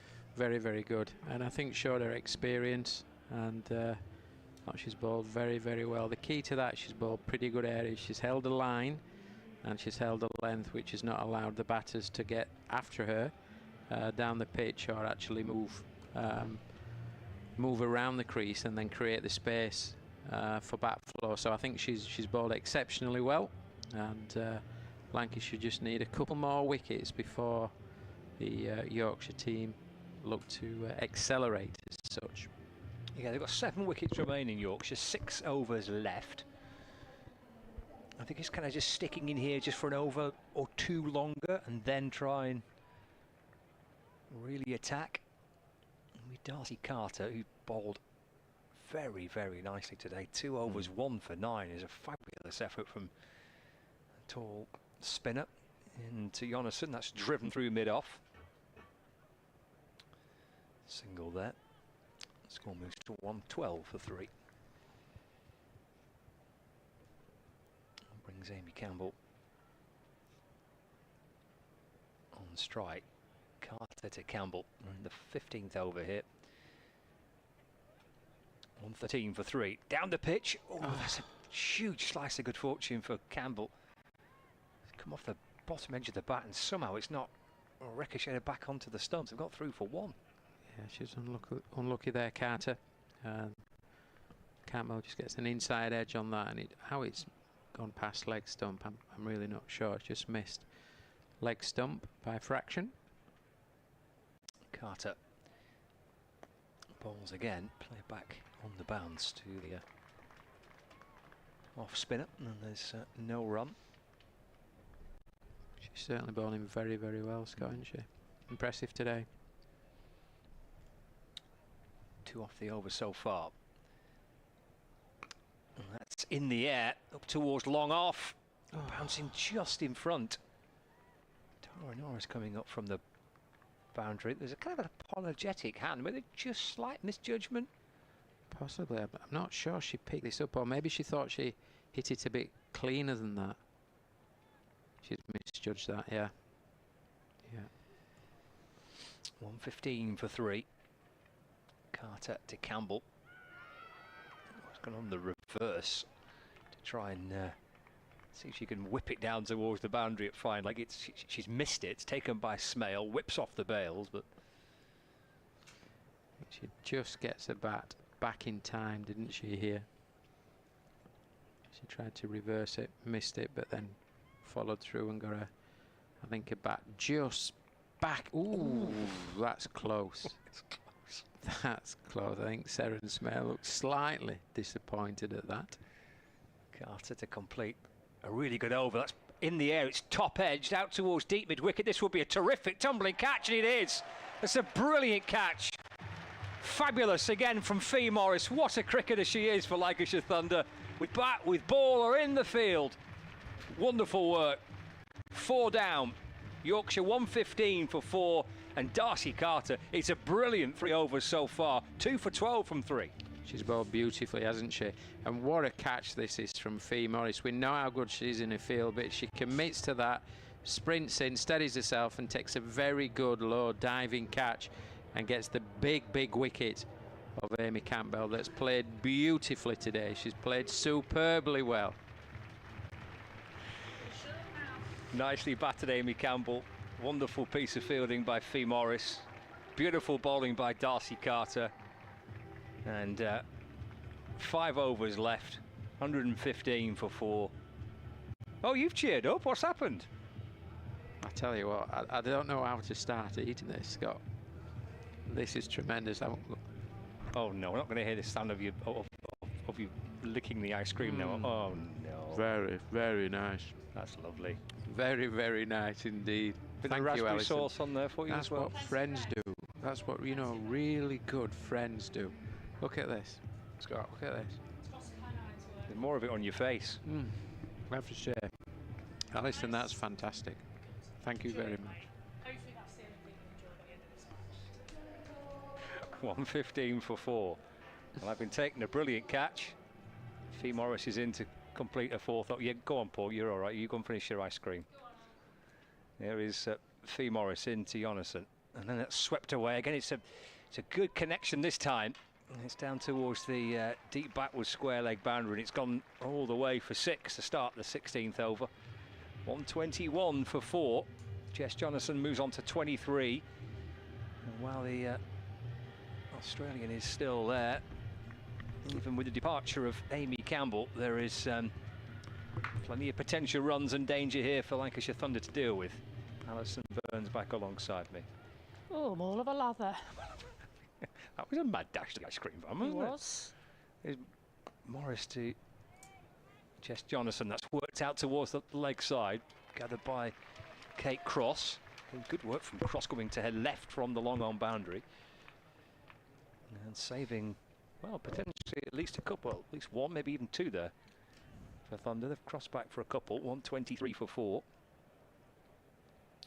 Jonathan 25 from 15. Morris in and bowls. That's played towards Cross again on the long on boundary for 1. 1-2-4 for 4. Yeah, looks like Jonathan's, having been and got the ice cream for Mr. Shaw, have come back, and Jonathan's moved very quickly onto 26. She's taken over from Campbell by the looks of it. Did you see Fee Morris's catch? On the replay, I did, yeah. Fantastic. Yeah. So nice to have Paul not being talking all the time about, wanting his ice cream. He told me before he was on a diet. Fee Morris in, balls again, that's off an edge down towards the 3rd boundary, and that'll run away. I suspect for 4. There's a couple of Thunder players scampering after it, but neither able to catch up with it, and it has run away for 4. Off the edge of the bat from Glenn. 128 for 4 in the 16th. Look at him. Like he literally is the cat that got the cream. Wasn't allowed to get nuts. They don't do them on ice cream vans anymore, Paul, because of the children all dying, allergies the nuts, and all that. Nuts, allergies, yeah. Just the raspberry sauce. Here's Fee Morris balls again. That's a fuller ball, and Glenn hits it back down the pitch, and Morris goes scrambling away to a right across the non-striker. Ends up the feet of Jess Jonathan, does Fee Morris. She saves a run though. It's good to see the players, even with this intense rivalry, be able to have a giggle about things like that and still enjoy their cricket. I love that. 128 for 4. Final ball of the over. And driven on the bounds back to Fee Morris. And a couple of dot balls to end the 16th over. 128 for 4. Glenn on 4. Jonathan unbeaten on 26. 4 overs remaining. And Yorkshire 128 for 4. I think Lancashire spinners here have done a fabulous job, haven't they? Absolutely. I mean, this was a match at 6 overs that you thought, how are they going to pull themselves back from this? Carter's bowled well, Morris, both Morrises, and Virapuli's threatened, hasn't she, as well? Paul's trying to distract us now. Concentrate, Scott. There's a cricket match to be watched. He's having a sugar rush. I don't think he's had an ice cream for about 6 months, have you? That's why he wore his tight white t-shirt. He was showing off how much weight he'd lost. I'm just trying to, get the old Paul back by feeding him carbs and fats. He's been working out, hasn't he? He's got here, you're Sophie right. Morris, come on, girl. And balls to Jonathan. That's pushed away to mid-off for a single. Moves on to 27. 129 for 4. Yeah, that looks a lot healthier, doesn't it, than 68 for nothing after, what was it, 6 overs or something? Crazy. It was a terrific opening partnership, wasn't it? And a great platform that Yorkshire had. But I do feel these are the 3 and a bit overs that Lancashire have really got to tune on, because Jonathan's so experienced, she can play every shot in the book. And Glenn, if you bowl at the wrong place to Glenn, she will punish you. And maybe well gone taken. here. Again, they've gone for another stumping. Appeal. Wonderful take from Smale. Flicks off the bails. Everyone looks towards the square leg umpire. Not out is the verdict. Yeah, back foot was fine. It was back over the line. Second one of those was still in quick succession. There's one off the bowling of Venus Wirapuli a few overs ago, which was also given not out. 129 for 4. Morris to Glenn.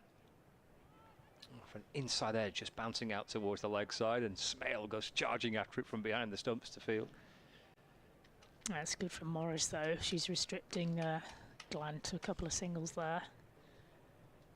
Don't mind those so much at this stage. They've pulled it right back of Lancashire here.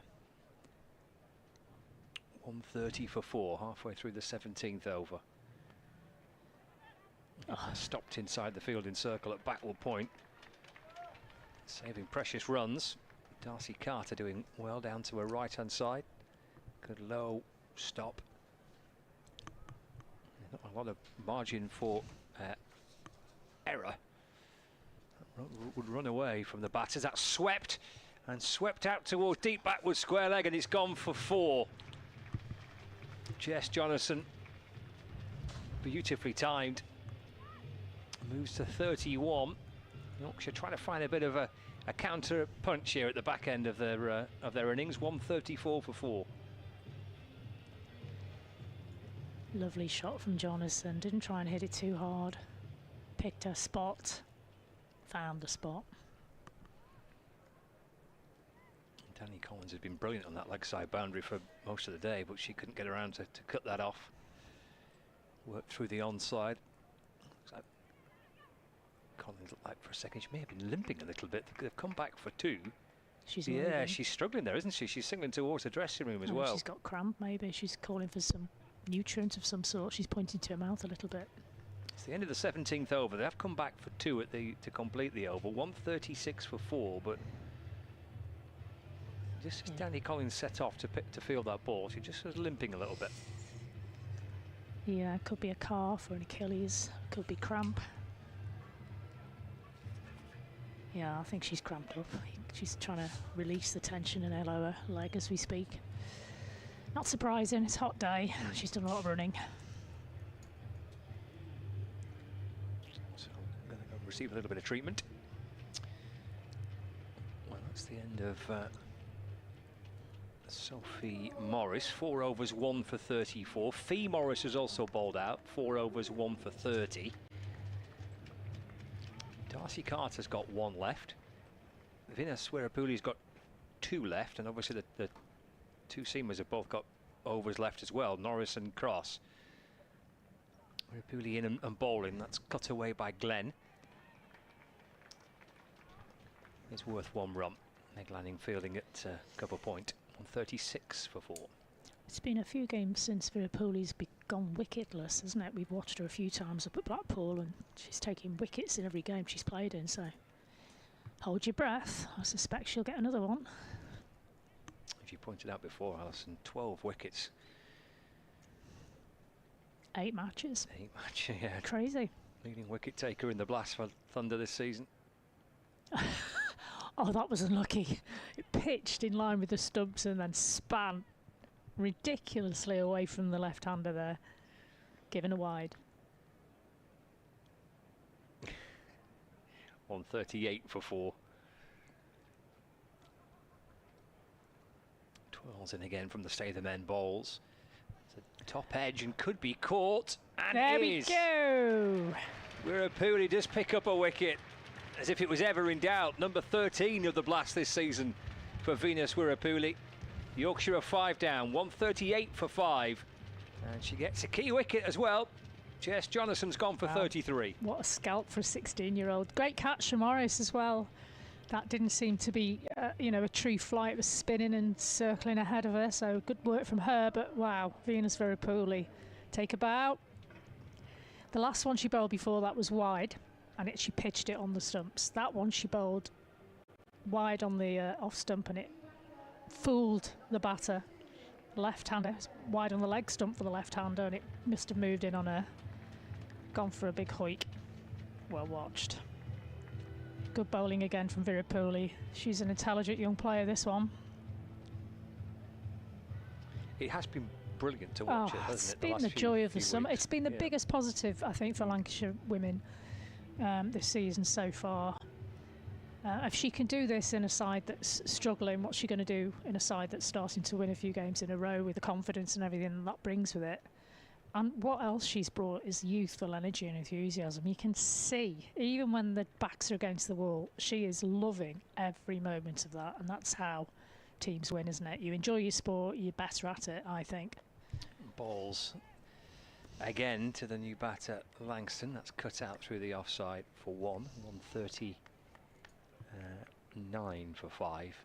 That's such an interesting point there, as you say. I mean, she's doing this, as you say, in a team that's struggling this season in this format. Yeah. When the backs are against the wall, pretty much she's come in situations where batters are hitting out at her. They're well set. And the balls to Glenn. That spins back in towards her in the end down the leg side. Now this is a leg spin bowler who's been fooled by a young leg spinner here. Although they're very different, Glenn and Wirapuli. I think Glenn is more of a top spinner, leggy. I hope she doesn't mind me saying that, but Wirapuli gets a heck of a lot of lateral movement. In the bowls once more. The leg spinner that's cut into the offside comes back for 2. And Glenn moves on to 8. And the score now to 141 for 5. And as we've seen already in this over, the googly that she has as well, the one that goes the other way, is almost as threatening as the leg spinner that she's got. Brilliant to watch. Fantastic. 1 for 21, 1 ball left of her 3rd over. And then 2 to go for Yorkshire. She's in and bowling. That's looped into the onside, and Wirapuli will go chasing after it herself. Fields the ball, and they are through for 1. Well, that's an over to remember again for Venus Wirapuli. Getting out an international batter in Jess Jonason. So 2 left for Yorkshire, 12 balls left. They're 142 for 5 with 2 overs to go. I wonder how Eve Jones will use her bowlers here. I mean, is she going to go with, she could go with spin right the way through now. Or at some point, will she go back to a Tara Norris or to a Kate Cross? It's a tricky one. Yeah, there's one of your flags there. Go on, who was it? Oldham Athletic Football Club and... We think that was Royton. Royton. Cricket Club, yeah, I think so. Obviously, I think they're probably going to stay there and watch the football tonight as well. Hopefully. Good day for all round for Lancashire and for England tonight. Tomorrow night, I should say. Comes Carter, that's swept away by Glenn. Up and over, short, fine leg, and that'll run away down towards the boundary for 4 runs. Boundary to start the 19th over. The score moves on to 146 for 5. Little short there from Carter. Allowed the batter to get down on one knee and hoik it round. I'm not sure she's conceded any, if many, boundaries yet, Carter. Flatter and quicker. Let's just work back in the end, back down the pitch to the ball. There's no run. Yeah, that was the first boundary she's conceded, Chelsea Carter. It's good from Carter, isn't it? It is, yeah. And she came on to bowl when Campbell was in full flow as well. 146 for 5. Glenn's on strike. Here comes Carter in and balls. That's chipped in the air out towards deep mid wicket. Just be 1. Glenn moves to 14, 147 for 5. 3 balls left for Darcy Carter, 2 for 17, bowling right at the death in this T20 match as well. Fabulous effort. Her confidence after the World Cup, even though Scotland unfortunately didn't make it through to the semi-finals, but her confidence must be sky high, to be fair. She had such a good World Cup. Work by Langston through mid-wicket. Carter herself goes after that. Just the one added. So confidence doesn't just say, oh, I'm going to be a confident batter, does it? It crosses into other aspects of the game. The knowledge she will have picked up at bowling some of the best players in the world as well bodes well. Because it was her batting, wasn't it, for Scotland that kind of got the attention in the World Cup just gone. But what an experience, yeah, that she must have got from that. Take it into her time here with Lancashire. It's a good shot from Glenn. She's gone right across the stumps and swept it towards the fine leg boundary. She's managed to engineer a way to score runs there. That's really good batting. 152 for 5. Yeah, she had a good little knock with Alice Clark, actually, who is on loan at Yorkshire the last game. Wanted to hit the winning run in the last match they played in this comp. Did Glenn.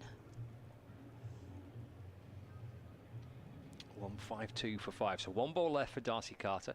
1 over to go. Who do you reckon Eve Jones is going to? Final over of the game. Any of the spinners. Any of the spinners. Would you go for your young leg spinner? Be tempted to. That's gone past the stumps and down towards the boundary behind the keeper. Come back for 2. Is it? What's on that, if anything? Nothing. It's gone for byes. Yeah, you could tell by Smail's reaction. She knew she'd made a slight error there, but that's the first of the day for Smail. I thought she'd been really sharp behind the stumps today. 2 attempted stumpings, very quick. That's the first bite, I think, unless there was some while I was doing ice cream duties. Don't think so. Yep, just I think I should be excellent with that. Yeah, that's the extras today worth just 4. The wide and then the that's superb. The 2 byes. We've mentioned that a lot this season, haven't we, about how that can win or lose games. That's excellent work.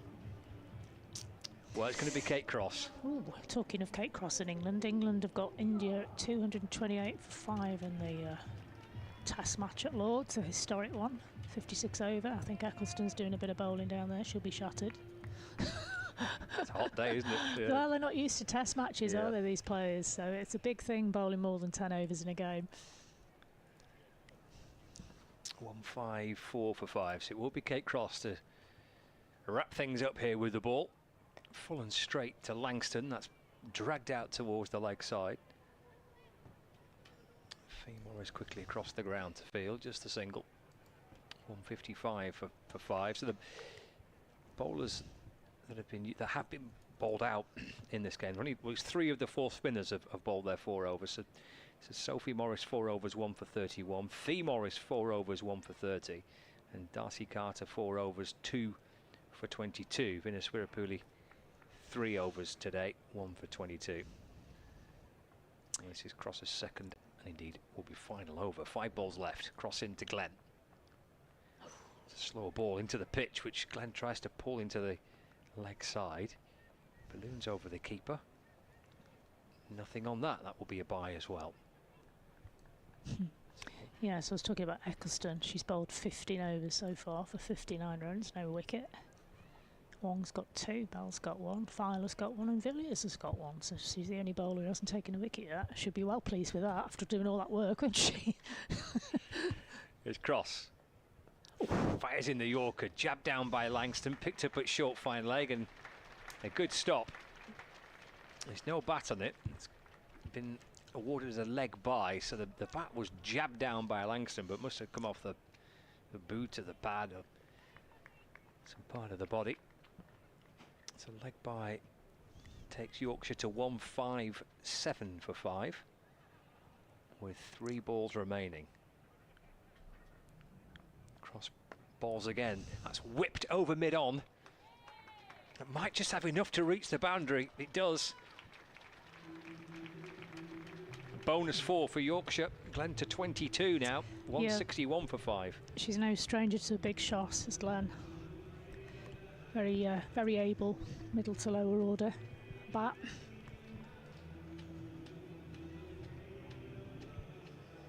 A lot of bottom hand in that one. Here's Cross back in again. Another slow ball into the pitch, which deceives Glenn. Up on her toes, trying to make contact with that. What a take from Smale, though. She's not as tall as Ellie, so she'd have had to reach up for that.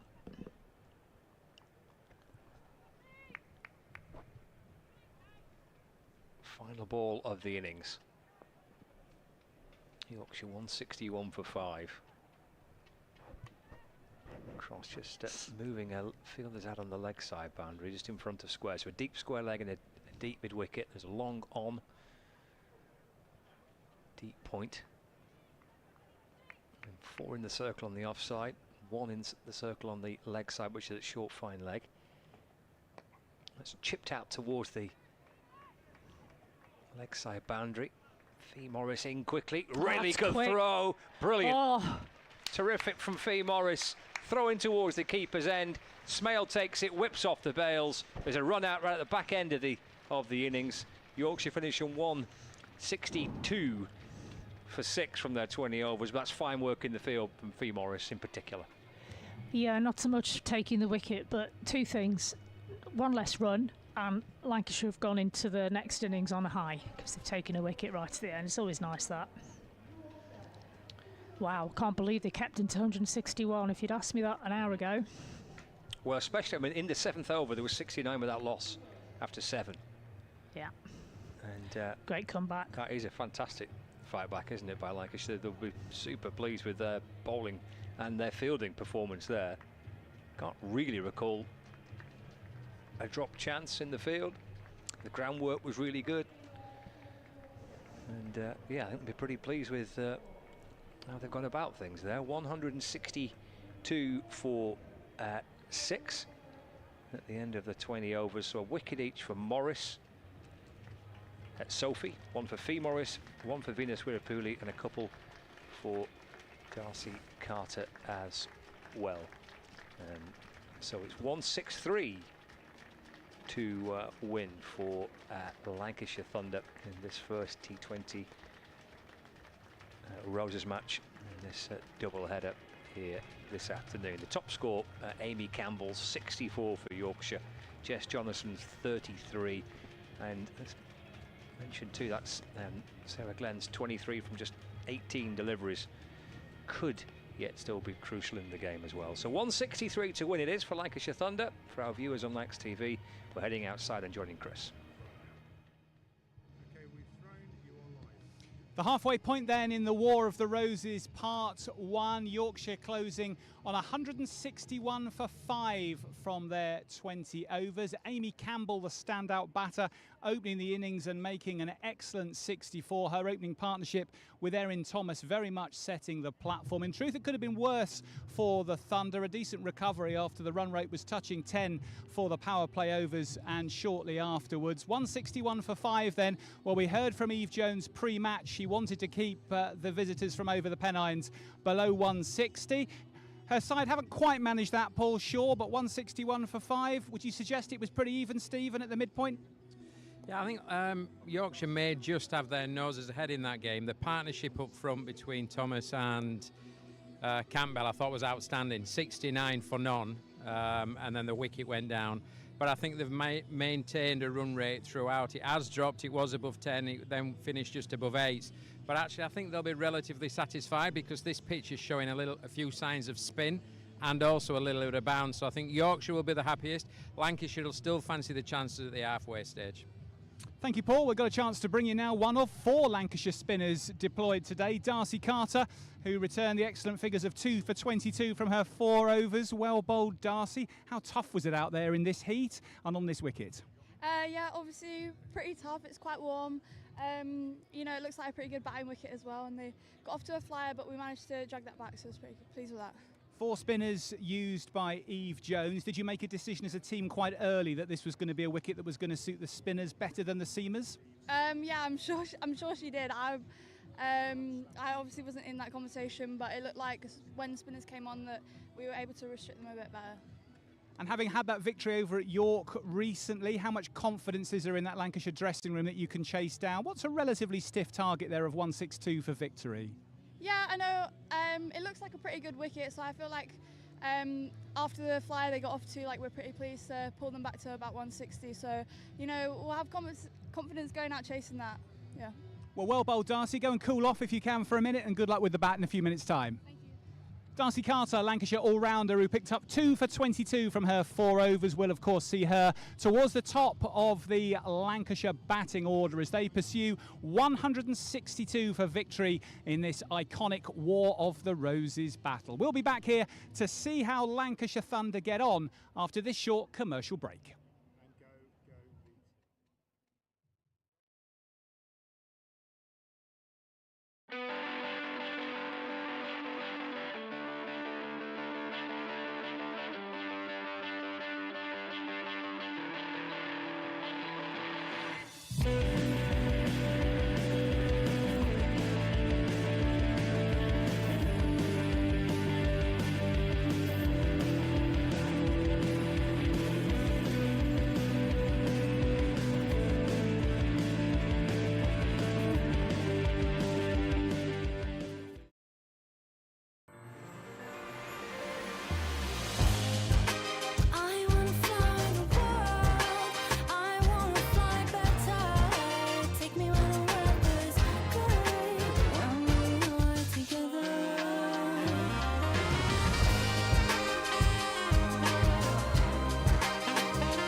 Have you heard of United 2 before? Do you like exams? Because we don't do any traditional end-of-year exams. If you're having a bad day, that shouldn't dictate whether or not you pass or fail a year.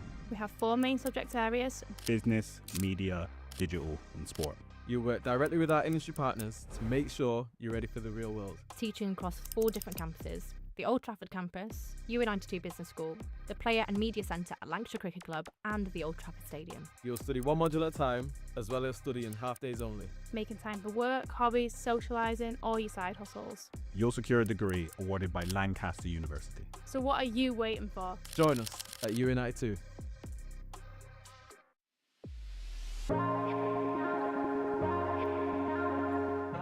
Two names rich in history: Barton's, our family-run business with over 100 years of experience in drinks distribution, and Lancashire Cricket, a club drenched in tradition, heritage and globally recognised moments. Since 1917, Barton's has been supplying the finest wines, soft drinks and premium beverages across the UK, partnering with world-class brands to bring unforgettable experiences to every occasion. Now, we're excited to announce we will be bringing that same passion to cricket fans at Emirates Old Trafford. As the official wine, spirits and soft drinks partner of Lancashire Cricket, we're elevating matchday experiences, hospitality and celebrations across the next 3 years. From the first ball to the final cheers, Barton's is here to make every moment one to savour. Barton's and Lancashire Cricket, a partnership built on passion, unforgettable moments and history.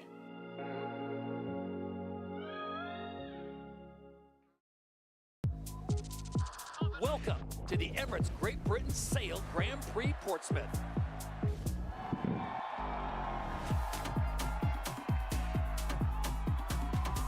Oh, disaster! What a move by the British!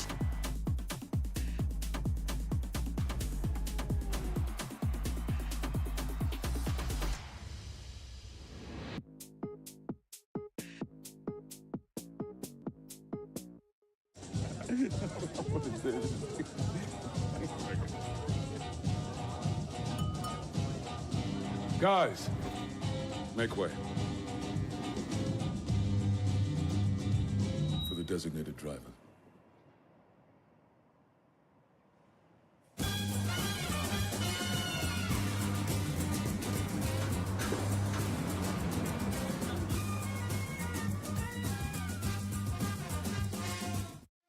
When I was a kid, there was no professional women's cricket.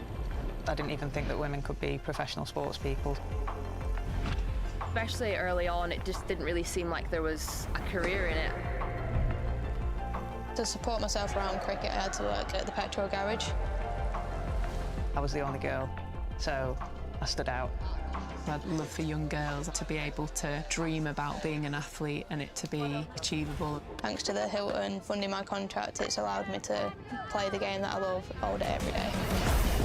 We're like an engine and we need to be fueled with the right gas. Without funding, we can't be visible. You can't be what you can't see. As a team, it feels like we're breaking boundaries. Thunder and Lancashire always want to put women's cricket at the forefront, and now I think that's really shining through. It's mad to think that without the Hilton funding, like, we wouldn't be playing cricket every day, training. Well, we could be, but we wouldn't have any money. We wouldn't, yeah, true.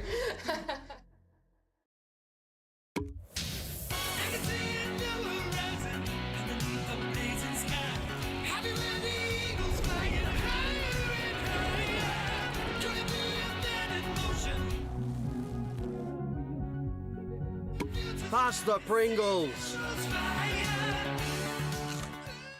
Welcome to the opening day. Oh, that is a wonderful shot.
Very warm welcome back to coverage on Lancs TV, Sports Extra 3 and the BBC Sport website and app. Roses doubleheader, the War of the Roses Day.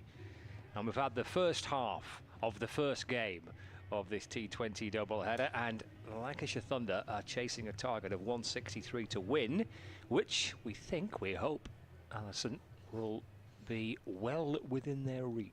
Certainly after 7 overs, we thought it'd be a lot more than 162. Yeah, I was thinking it was going to be 180, 190 at one point, if not more. They were going at it like the Clappers, weren't they? It was a bit of the old Clapper job. Yeah, it was. But managed to drag it right back. The spinners were brilliant. In particular, took their catches as well. They did, didn't they? Took good catches. Yep. I can't really recall a chance that was put down. No, there wasn't. Stephen took one. Morris, couple down here. Morris, another one over here. Great. Yep, all-round solid job first half of the match. What can they do in the second half? Is Eve Jones on strike the first ball? That's muscled over wide mid-on for 4. So a super way to start. Blackwell in from the Anderson end, and Eve Jones smashes that up and over mid-on and down towards the boundary. And the Thunder captain for today gets the run chase off to the best possible start. 4 without loss in this first over. Jones hammer it up towards the long on boundary. That's down the leg side from Blackwell, signalled away by the umpire. So 5 without loss. Strong looking top 4 that Thunder have got, isn't it? It is. I think they've underperformed this season, the top 4 or 5 of Thunder, to be honest. On the whole, Eve Jones has been an exception. Meg Lanning earlier on in this contest was on fire. Emma Lamb didn't quite, sort of 20s, sort of started well and then drifted away. Stephen had a good knock in the T20 Cup, but hasn't shown that same form so far. But today's another day. It is. Hopefully today could be the day. Got one of the members peering around the side screen there in a very bright pink shirt. Of course, nobody can notice him. Well, oh, he's gone. Oh, no, he's still there. In, out, in, out. I don't think he quite realises. And I think Eve Jones has noticed him and she's telling him to go and sit down, please, sir. Well done, Eve Jones. He's still there. Fielders had to go and tell him. The Yorkshire girls will tell him, excuse me, sir. Or they'll probably say something like, hey up, you're in the way there. Is that right, Paul? Hey up. He's nodding. Oh, he's got a couple of mates with him now. He's got there's a couple of others that have joined him. I don't think that's going to help the situation. Meg Lanning, she of international superstar cricket, is now telling them. Is it these two actually? Is it that guy there? Or is it it's the same guy. Or is it somebody else? Oh my life. Oh yeah. I'll just lean on this big black screen. It looks like a really comfy place to watch the cricket from. Anyway. Happy days. Everyone's sorted. Hey ho. There we go. It's like a game of hide and seek. 5 without loss. Here we go. Let's see Blackwell to Jones. Turn it into the onside. The ball just bouncing back down the pitch. And there's no run. I mean, it would have been a cracking view there from behind the side screen. Just unfortunately no one could play. Well, there wouldn't be anything to watch then, would there? No. Disappeared somewhere now behind the sight screen. 5 without loss. 2 balls into the first over. Blackwell to Jones. Well, that's pulled. It's in the air and it will land safely. In fact, it will land and then spin over the boundary rope. It looked a little bit more top edgy from where we are, but it's gone for 4 nonetheless. Eve Jones doubles her score, moves on to 8. Thunder 9 without loss. I was a bit worried there. From our angle, it did look like it was going down the throat of the fielder on the deep boundary there. Erin Thomas is patrolling that boundary down there. Opening bat for Yorkshire, did a good job. Gentleman just finding his seat now. There we go. Happy days. 9 without loss. Halfway through the opening over of the run chase. Blackwell to Jones. Get off the back foot and muscled out towards the leg side for 1. Talk about experience for Innes Blackwell. She's still only 17. Bowling at Meg Lanning. Come on.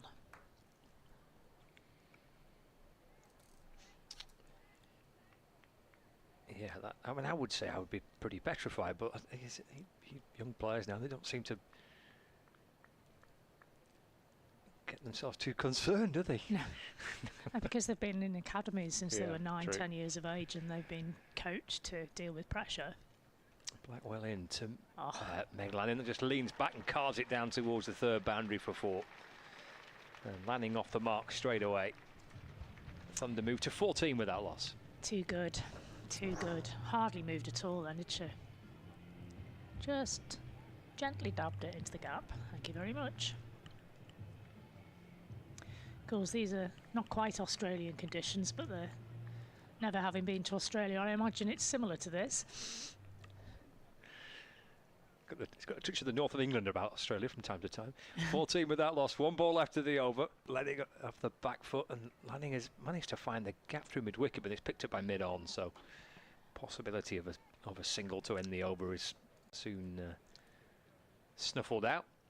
It's a 14 coming off that first over. It took a bit of time because we had the wide, and we had the delay, didn't we, for the guy small flags. Oh, that's nice, isn't it? Lancashire and Yorkshire next to each other, just like me and you, Paul. Good stuff. Yeah, sharing the hotel balcony.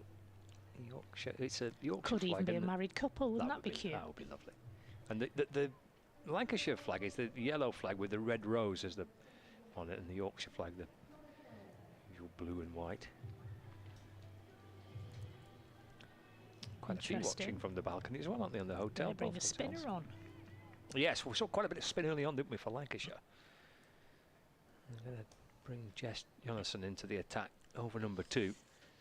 Left arm spin. Well, that's in the air and caught Eve Jones can't quite believe it. Chipped up towards mid-off. Callis takes the catch. Yorkshire. Oh dear. Well, they get their first wicket. There's some concern here as well. We'll see what happens here. It's been caught and Jones has gone. Callis with the catch, 14 for 1. She get one in the face. Landed awkwardly. Don't know, didn't catch that. I was too busy looking at Eve Jones's reaction. Here we go. Oh. Seems okay. And no.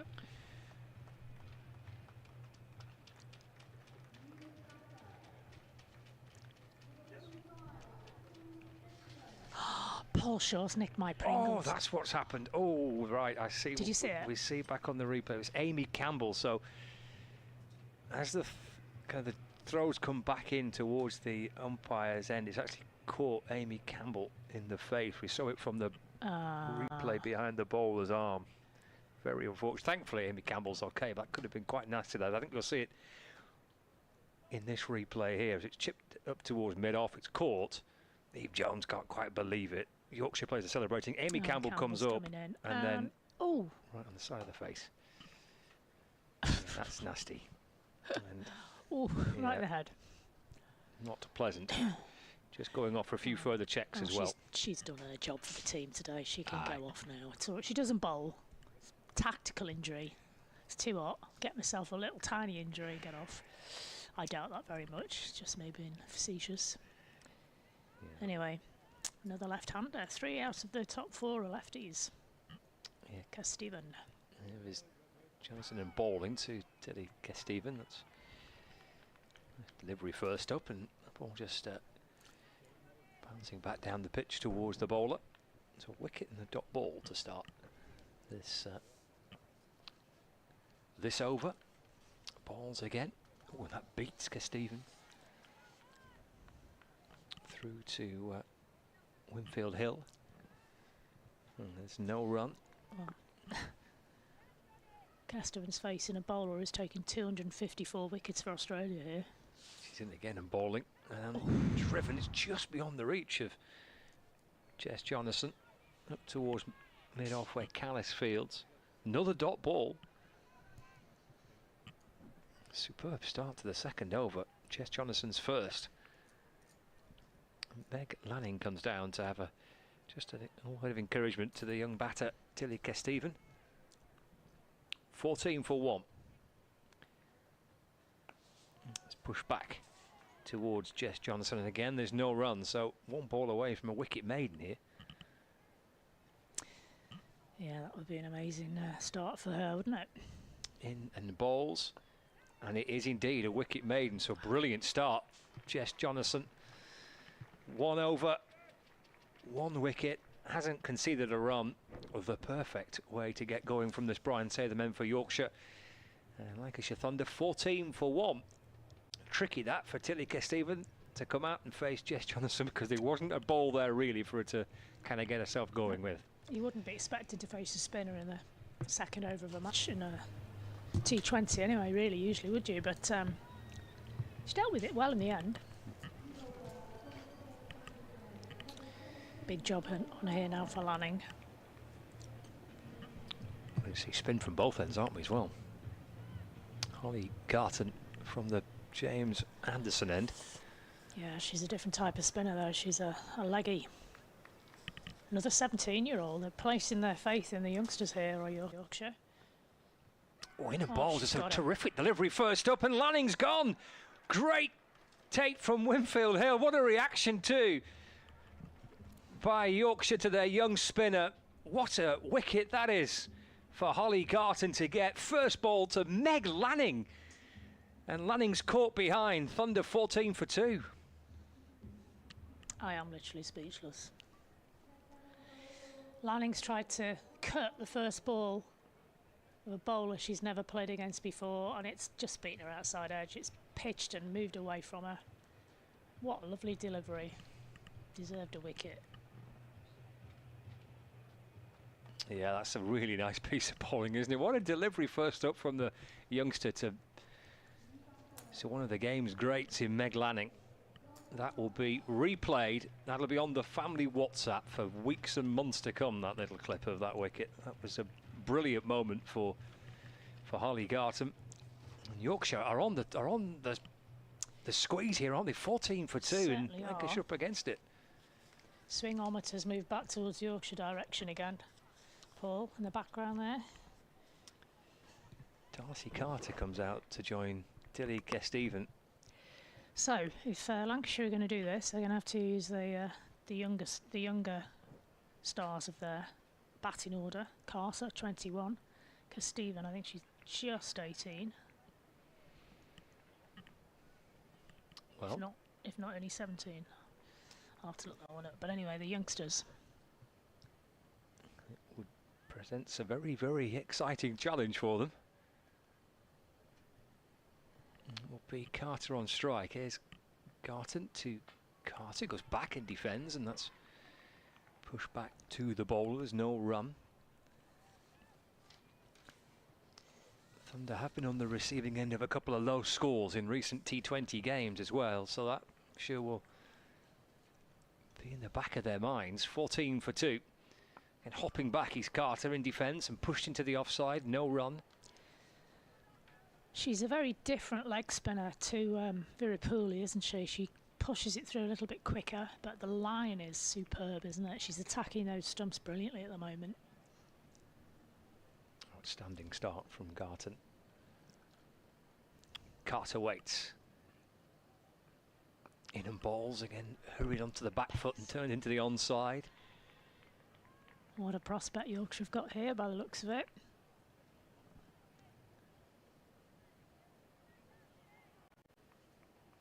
Wicket and 3-dot balls. It's matching Jess Jonathan from the previous over. Oh, and that one sneaks through and almost somehow misses the stumps. It's taken by Winfield Hill. It's brilliant again from Harley Garton. One ball left of the over. Somehow that's gone past the bat. It's just gone past the off stump. She's got some good revs on that. Got some good bounce.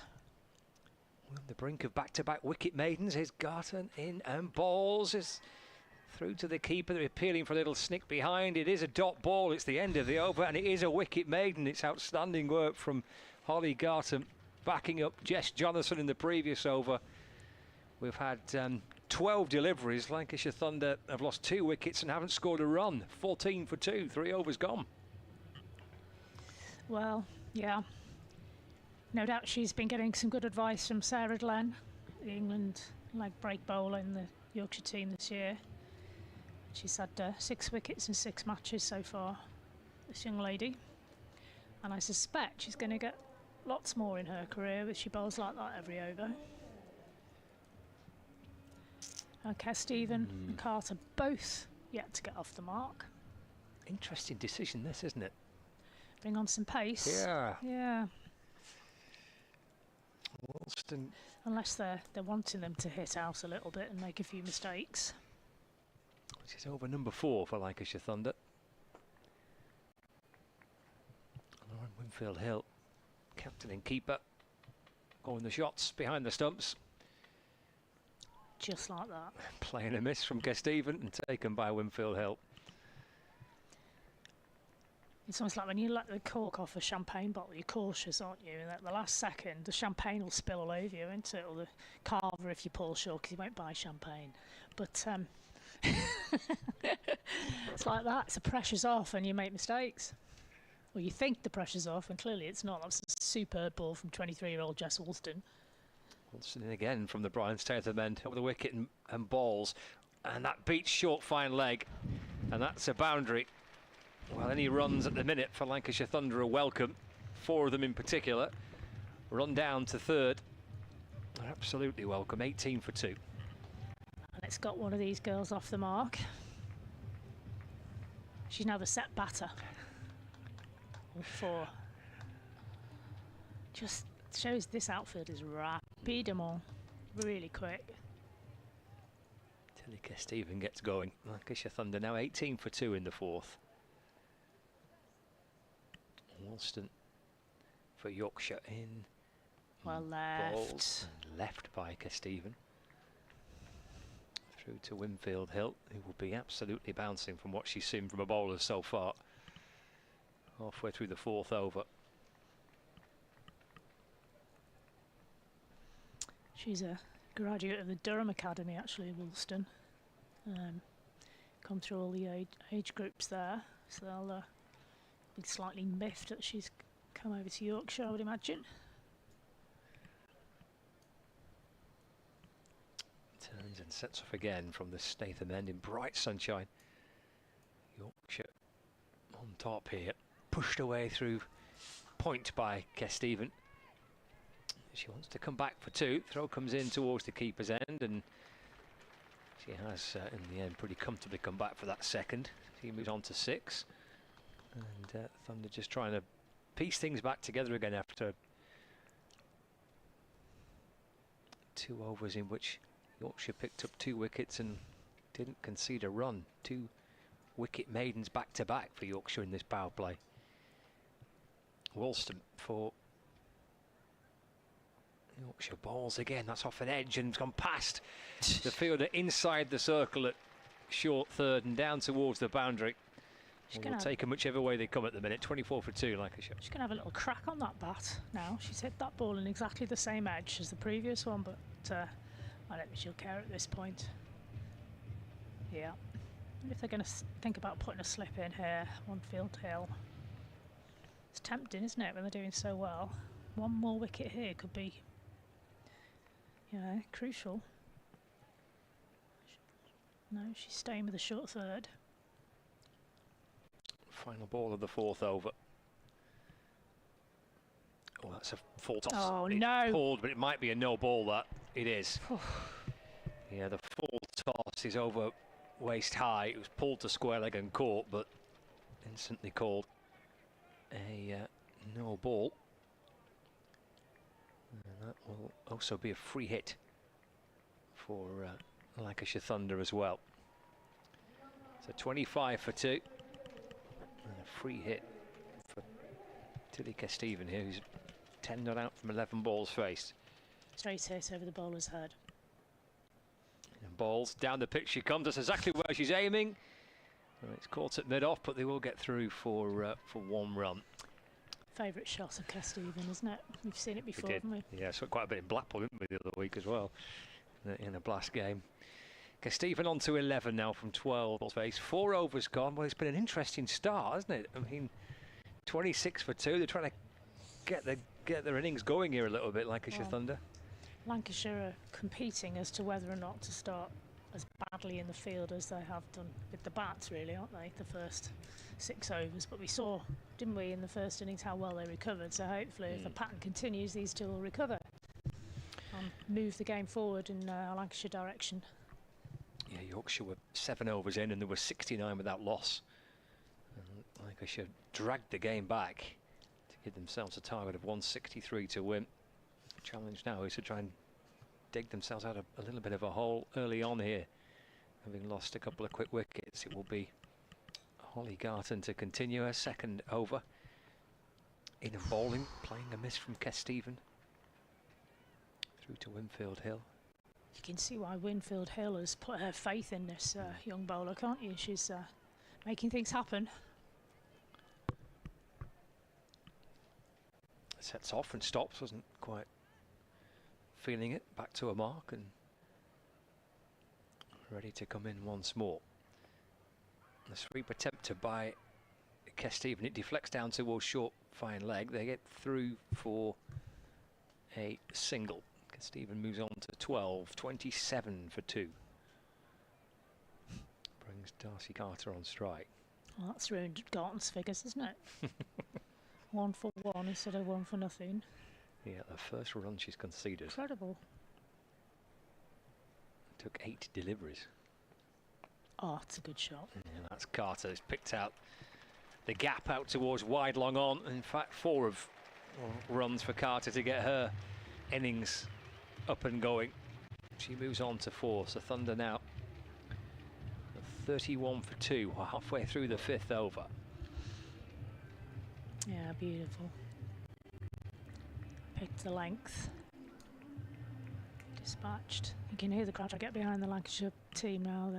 They were stunned, weren't they, with those 2 wicket maidens consecutively, but they're really trying to get behind these two now. Garton to Carter, that's pulled out towards the leg side, fielded at mid-wicket. And there's no run. Jess Walston inside the circle at mid-wicket for Yorkshire. Again, captain Winfield Hill coming up and pointing here, there and everywhere. Pushing her fielders around. Beth Langston dropping back towards long gone. No, change your plan, coming back in again. I love the fact the young bowler, age 17, is pointing at all these seasoned professional cricketers and dishing out the odds. Love it. Yeah, no, over there. Well, they've got too many outside the circle at the minute. They had 3 there. Yeah. So, yeah, they've now got a mid-on in place inside the circle as fielder on the cover boundary, one on the mid-wicket boundary. Took a little bit of jiggery-pokery, but we've got that. 31 for 2. Carter on one knee, attempting to kind of slog sweep it towards the leg side. Gets a single, moves on to 5. 32 for 2. 1 ball remaining of the 5th over. More fielding changes here. Got left-hand, right-hand combination here, batting for Lancashire. So That's it. Take up the time. You never know if they're lucky. Lancashire might get an extra fielder put out the ring at this rate, especially thanks to the man with the side screen. Sweep from Kesteven, little bottom edge out towards the leg side. Winfield Hill picks up and throws up towards the stumps at the non-striker's end. Doesn't hit. And I'll love you and leave you and give you Mr. Ice Cream Man. Jed Allison, 33 for 2. 5 overs gone. So 15 remaining, and well, a bit of rebuilding here to do for Lancashire. That start with the double spin and the combination of Garton and Jonathan are just knocking Lancashire off their stride a little bit, but they've got something going potentially here. 33 for 2, 5 overs gone. It really has been impressive stuff from Yorkshire with the ball so far, and here's Jess Jonathan in the ball, starts a fresh over. Stephen hits it through mid-on for 1. 34 for 2. Paul Shaw's back alongside me. Off you made of this start. Yeah, probably sums it up. One of those, Lanning got going, didn't she? Got going nicely, and then just got an outside edge through to the keeper off the spinner.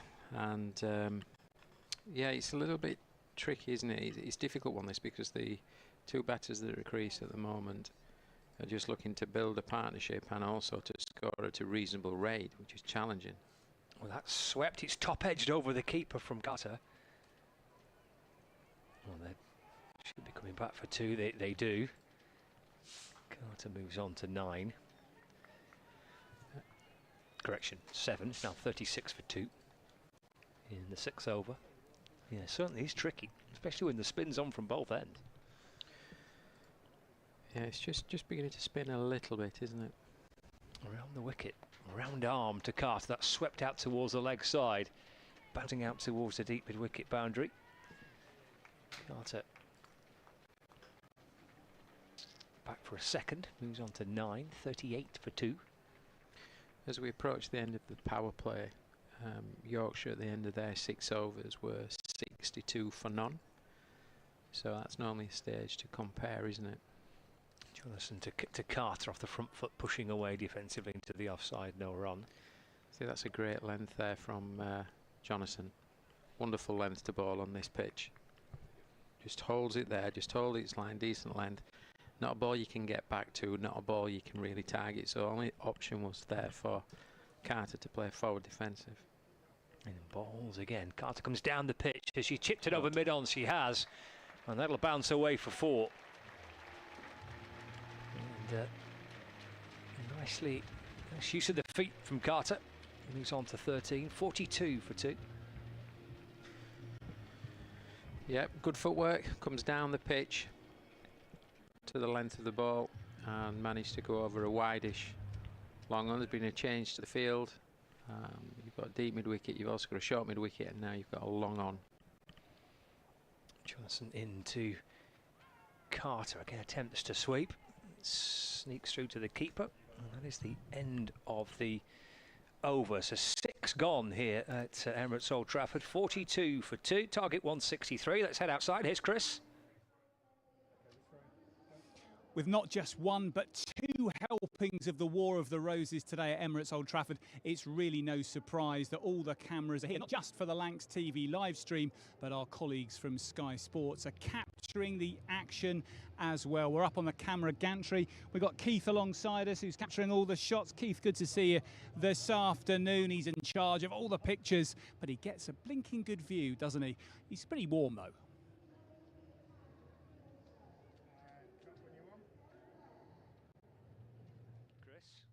Excellent work on the balcony just below us. Right, over number 7 will be Glenn for the first time. In and balls. Stephen off the back foot, drags it out towards the leg side for 1. Moves on to 15. 43 for 2. So yeah, so if you compare power plays, Yorkshire was 62 for none, Lancashire 42 for 2, 20 less runs and 2 more wickets taken. So that would suggest that Yorkshire at this stage are in a strong position. And the experienced Sarah Glenn comes on and she'll bowl very, very straight. I would have thought on this pitch she might get a little bit more bounce. She doesn't spin the ball a huge amount, spins it enough, but not a huge amount, and actually does bowl some top spinners. So you might see a ball straight and look for bowled and LBW with the odd one bouncing. I would think will be a plan. Here comes Glenn to Carter. Going right back into the crease, Carter, playing and missing. Just like that. Yes, you set that up pretty perfectly. It's bounced well over the top of the stumps, hasn't it? We've seen a couple bounce from the spinners, haven't we, in this in this innings? 43 for 2. Glenn. And balls to Carter, again rocking onto the back foot and drags it beyond the reach of short mid-wicket out towards the deep mid-wicket boundary. Carter moves on to 14. Now 44 for 2. It's going to be interesting how they play Glenn here, because she doesn't naturally give much width to get your hands through the ball, so they're going to give, if they go back, the odd one, she's bowling at a good pace, so it might just skid on. They might have to come down the pitch and go over the top. It'll be interesting how they play her. Skipping down the pitch is Stephen. That comes off the inner half of the bat, just squats out towards deep mid-wicket for 1. Stephen moves on to 16, 45 for 2. They're trying to get something going here, these two, aren't they?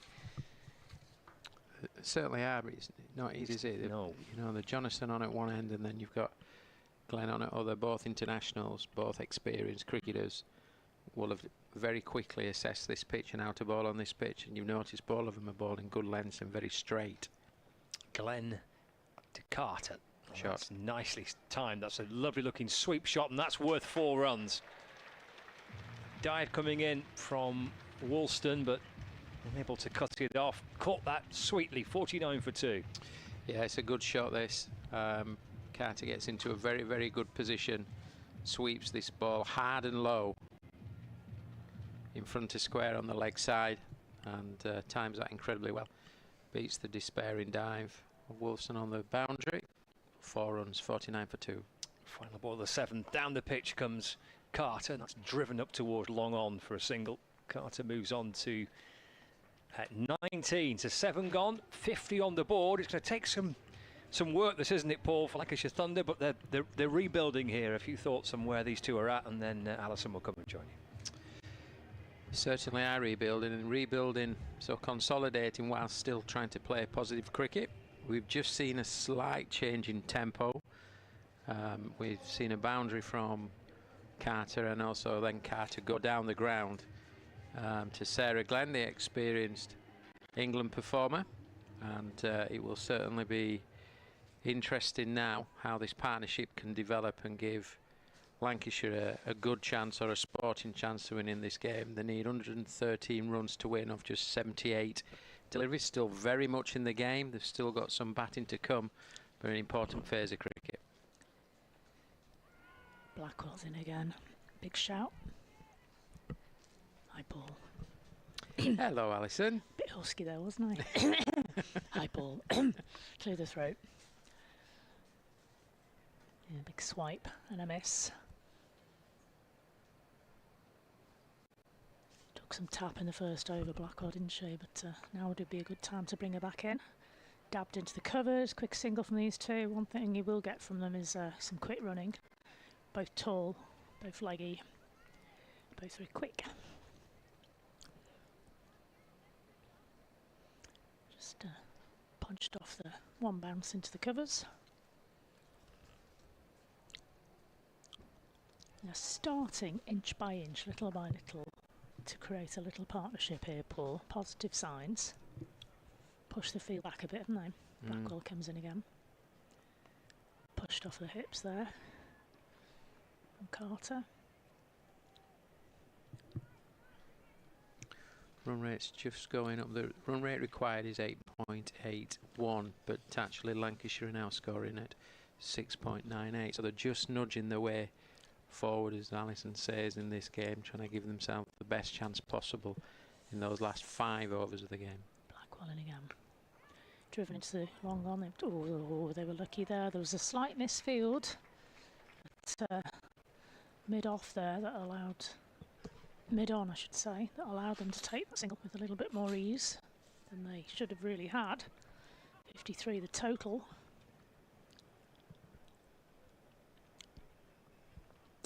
Blackwell, 17 years of age, would you believe it? And she comes, used her feet on that occasion. She's trying to find that gap between mid-wicket and mid-off, mid-on I should say. Couldn't do so, just the single. Good shot though, isn't it? Identifying the gap, and when you're in that area, you're still able to play with the full face, aren't you? So it minimises the risk in terms of going across the ball as such. So those are good signs from Lancashire. Blackwell, final ball of her over from the Statham end, driven towards long on. There is a fielder there in the shape of Callis, the Dutch girl. 1 run. End of the over. 55 for 2 wickets. Those crucial wickets of Jones and Meg Lanning. Jones out for not very many, and Lanning just the 4. These two are doing well. They are. They're having to certainly having to rebuild, aren't they? But they're doing it at a reasonable rate now, so that rate is just slightly going up. It's going to need to do with requiring 108 of 72 balls. But what they'll look to do is build this partnership and get them into a good place or a good platform when they go into those last 5 overs of the game. So they're exchanging youth for experience at the Jimmy Anderson end. So Jimmy Anderson end with Beth Langston, 33-year-old, Essex born, bit of England experience. She was in the 2017 World Cup squad but didn't actually play. Right arm seam, pulled, not quite timed from Carter into mid-wicket. She's looking for a second but there isn't one there, just the single. Brings Cass Stephen onto strike. Hasn't really shown her array of shots as yet, Stephen, and that's credit to the Yorkshire bowlers, I think. Paul, have kept it very tight, haven't they? They have. I thought they've bowled pretty well today and built pressure. Beth Langston, I gave her England debut in October 2013. Did you? There you go. And that's been hoiked over the head of the bowler to long on. They'll only get a single. Langston's going around the wicket. These two. Yeah, I think it was at the Kensington Oval, Barbados, who were playing a tour against the West Indies, and yeah, I think she made a debut at Kensington Oval. Langston into the right-handed Carter. Oh, she's tried to bump her. It's been close to no ball for high, but not given. Good bit of keeping that from Winfield, wasn't it? Stood up to the stumps. High ball to take. Changing difficult ball to take. Yeah, tricky, very tricky. Takes it well. She's brought up 3rd. She's moved back. Fielder to long on. Oh, that's hit her right in the chest, I think, Langston. She's worn that one. Oh, she's tough. Made us stern stuff, is this girl. Yeah, Carter hit that ball really hard, come advancing down the pitch. Had all the momentum through the ball. It bounced very hard back at Langston, but I think she's dusted herself down, Langston, and gone back to the top of the mark and is just about to start her next delivery. And she comes right arm over. And that's a risky single. That's out. That's out. Yeah, the finger went up, but it's gone up slowly. What a shame.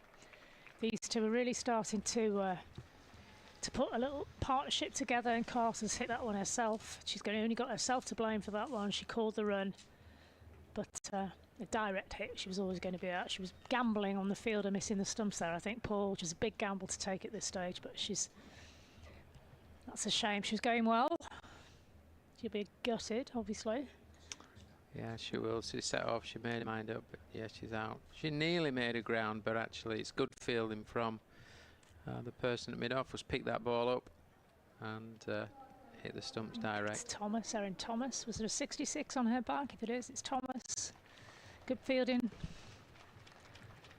As you say, sharp. It's what they spend hours in the field practicing though, isn't it, Paul, these pro players? Absolutely, that's certainly it. Saren Smale is coming to the crease. Hopefully her good wicket keeping will give us some confidence. Not had the best season with the bat this year, 150, considering the year before she was scoring 50s for fun.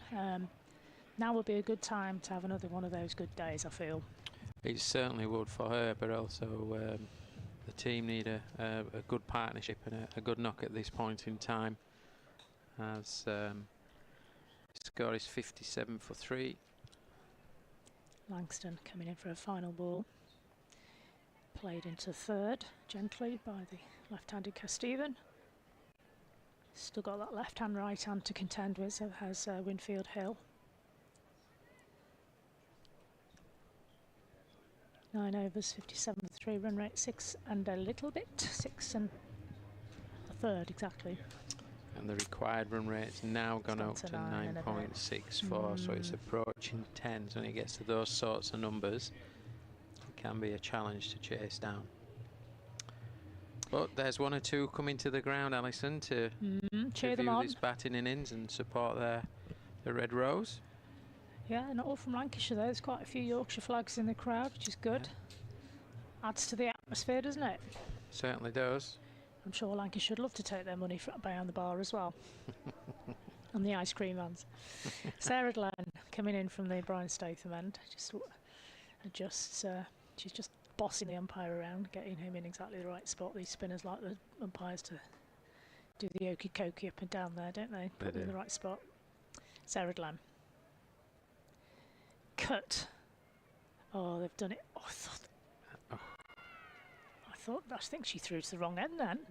Anyway, it was cut to point, down to third. They both run hard. To give them credit where it's due, they both went for it. But I think Yorkshire missed a trick there. They've thrown to the wrong end and they've managed to squirt themselves back in. Smale. Just a slight hesitation from Smale there. Yeah. Got home okay in the end. Glenn did well to stop it as well. Glenn is going around the wicket to the left-handed Casteven. Bit wide. Casteven's moved forward into that to try and create a half volley scenario, but didn't quite reach the pitch, and it's just been pushed into the covers for no run. So I'm assuming Glenn's come round the wicket here to use the angle, so she'll run it into the pads. Cramp of a space. Oh, that's exactly what's happened there. There's a misfield from Glenn. It's gone under her hands. It's gone right through to mid-off for one run to the arm of Steer Callis. And then I think she'll come back over the wicket to the right-hander. And he's looked the ball really straight here, I would think. Glenn's got 2 on the leg side boundary. One at point, the rest are in the ring, and there's one at long off as well. Oh! Thought there was a catch there, but it must have been a bounce ball. Good piece of fielding from Glenn to her left. Dot ball. So Smale just punched that ball to the mid-off area. Winfield Hill's been very particular about her field placements here, and rightly so. It's very easy to make mistakes, isn't it, when there's lefty and a righty on. Glenn into Smale. It's been cut to point. And Smale, I'm afraid we've seen that before. She's been out a couple of times this season playing that shot with the same result. What a shame for Lancashire and Smale in particular. She's out for 1 off just 2 deliveries, and it's very tricky for Lancashire moving forward now. The task just seems to be moving further and further away out of their grasp. Yorkshire delighted, obviously.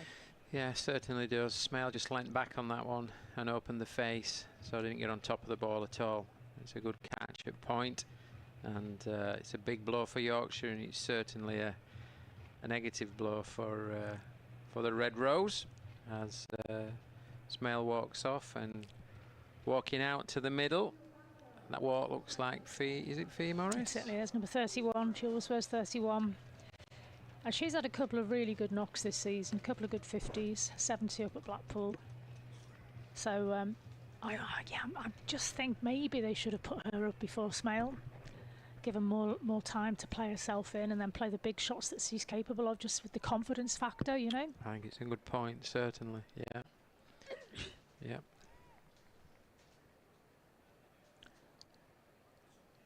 Anyway, a bit of experience at the crease to help Stephen manage the next few overs. Glenn. Morris pushes herself off the back foot, down to backward point for no run. At the end of the over, Lancashire in a very precarious position after the 10th over, halfway through the match, 59 for 4. Stevens moved on to 20 off her 24, and Morris is fresh into the crease, having faced just the 1 ball. See, in this middle period of the game, they've got the experienced Langston. They've had Jonathan and also Sarah Glenn in these moments. See the flags at the hotel there, a bit of shade. A couple of bottles of Prosecco. So I hope they haven't drank too much. You've still got the men's game to follow this one, Lightning against Yorkshire men. But at the moment it's the Thunder that's struggling. Langston in. That's nicely driven for the 1 run. Down straight drive from Casteven. She's got Faye Morris on strike. She can hit a big ball for Morris. We've seen her hit a few big 6s. I remember one earlier on in the season at Southport. She belted it into Merseyrail on the railway line on the Liverpool track. Don't think they ever got that ball back, Paul, do you? Probably the not. ball boy trying to get that back off an electrified railway line. But not riding on these days now if they're going to have any chance of a comeback. Langston, second ball. A little bit shorter. Morris has pulled it. Not quite fully got hold of it, so I think they'll just get the single down to just forward of square leg. Lancashire have still got the left-hand, right-hand partnership, so they'll be hoping that just messes up the lines of the bowlers. But so far, Yorkshire have bowled very, very well on this surface. Langston. Round the wickets, the left-hand. Oh, that's bouncer. And it's been given as a wide, obviously. Too high, it's gone overhead height. 1 for the over. By Rose. Hopefully she's a red rose, not a white rose. Rose Short, Davey. wasn't it? That was yeah, very short. Fine legs Worth a come try, up into the ring. Langston. Stevens gone to her favourite shot, but she sort of hiked that one rather than played it with a beautiful open straight face like she has been used to doing. I think this is pressure building on Stevens. She's losing her form a little bit shape wise. 1 run. She's so capable of playing that full face drive, full blooded drive past the bowler. Langston. Short, pulled. Morris has found a fielder. She has. She's holed out to deep mid wicket. Goodness me, it's all going Pete Tong here for Lancashire. Good catch. Her eyes lit up there. Very, very rare that Yorkshire have bowled a bad ball today, and Morris urged herself to take full maximum advantage of that one, and unfortunately he's picked out the fielder. What a shame. Yeah, that's disappointing from Fee Morris, isn't it? Langston bangs the ball in short. She got 2 people out on that boundary for that shot. Deep square and deep mid wicket, and unfortunately it's Fee Morris has hit it straight down the throat of deep mid wicket. She hit the ball well. She hit the ball very, very hard, But that fielder's place for that show. It's a big old boundary down there. Yeah, it does make you wonder whether it's a little bit ambitious going for a 6 over the fielder's head there, whether or not she'd been better to roll the wrists and just try and find that gap between the two fielders. But it's a really easy game from up here, Paul, have you noticed? It is, and that's the challenge, isn't it? She's just gone out to bat and seen the ball at length and played on instinct. 10 yards either side, and that's 4, maybe 6 runs. But it's certainly a blow as Danny Collins comes out to the middle. Good to see her out, actually. She came off injured in the fielding, isn't it? Oh, nearly out first ball. Got 2 lefties in again. I've never seen so many lefties in one team before as Lancashire have got out today. Is that 5? I think there is, yeah. 5 lefties. Yeah. Good start from the bowler there with a new bat. Crouched for space. Collins took a bit of a swipe at that one, got a little bit lucky. Stabbed that into mid-wicket, got herself off strike. Seems to be running freely. Oh, she sent Stephen back. Rightly so, 1 run, never a second run on there. Erin Thomas has come in quickly from that boundary underneath the hotels. The end of that over, 64, 5 runs. Wickets, 11 overs left. 11 overs gone, 9 left. And they need 99 off 54 balls at this point. Well, it was a tall order already, Paul. But are we at the miraculous stage yet? Not just yet, Not but yet. we're certainly close to that, aren't we? It needs an unbelievable innings here, or partnership by these two, and then some good ball striking too. So it does look uphill, an uphill battle at this point for Lancashire, but see if they can fight and strike the ball and run hard. You just never know. The problem is they've not had a boundary for I wish I'd kept count of the number of balls they've had since the last boundary, but it's been at least 2 overs. That's been hoisted over towards point on the boundary. A little bit lucky, didn't find the fielder there and in the covers. 1 run. It's the wickets that's causing problems, isn't it? 5 wickets down, and remember, it wasn't until this stage that Yorkshire started losing wickets. They lost their first wicket at 69 for 1, did Yorkshire. I missed that one. Just turn my head for a second. She did it straight over the bowler's head. What a great piece of fielding. They team tandem on that one, did Yorkshire. They're determined not to let Lancashire get any boundaries today, aren't they? Well, proper look of it. Oh, she's tried a nice scoop, did Stephen. You can't blame her for trying that. 2 runs gained. So in comparison, Yorkshire lost their 5th wicket after 17.2 overs, and they were 138. Blackwell. Stevens used her feet beautifully there, and as you heard Paul say, it was a beautiful shot into the covers. Deserved more than a single, but I think this is illustrating again the power of Amy Campbell. Got 2 young players. You saw Carter, you saw Stephen trying to find the boundary, and they just didn't have the same power as Amy Campbell. Yeah, that was a superb innings from her, and it's really put Lancashire in the cosh right from the start, isn't it?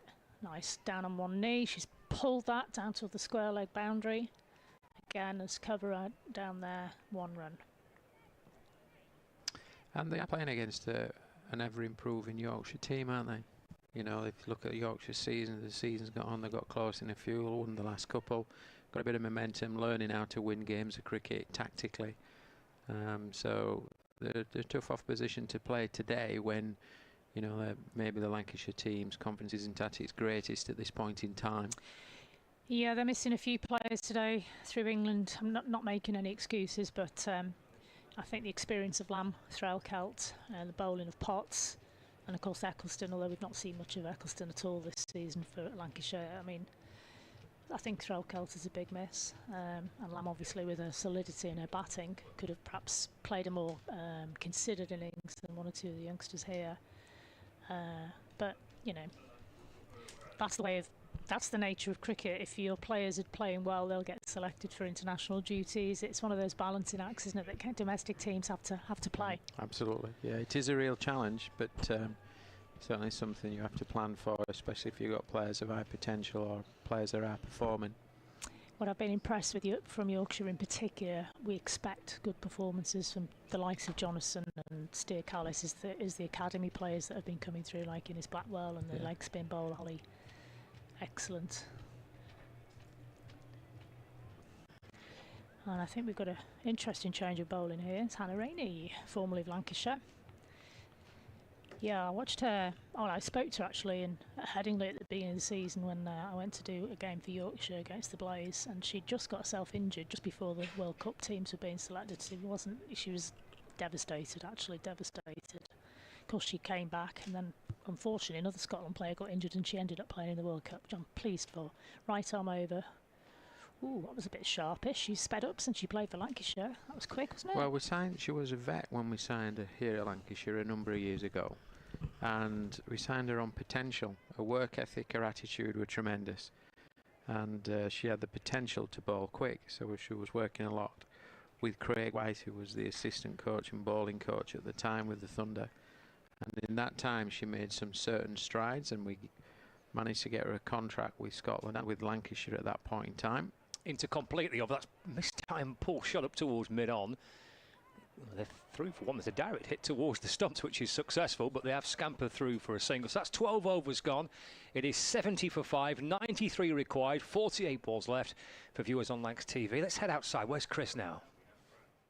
Now here's a way of watching the Roses T20 in style. Welcome to the point. A lovely, large, air-conditioned space to escape from 33 Celsius of heat, catch up with friends over a drink, but with the option too of just making a very short walk onto the balcony and having wonderful foreshortened views of the play behind. Look at that, a fantastic vista here from long on. There's only one thing missing for me, and that is a beer. Cheers. Well, it's all right for someone, isn't it? I mean, look at that. He enjoyed himself, didn't he? Stood up there having a beer. I mean, what's going on? 70 for 5, so 93 to win, 48 balls left. And it's Garton in. It's driven by Stephen up towards mid-off. They've got through for one, but they're at this point now, Paul, where they're up against it, and they've got to try and force runs when perhaps there isn't runs there and take risks. I agree.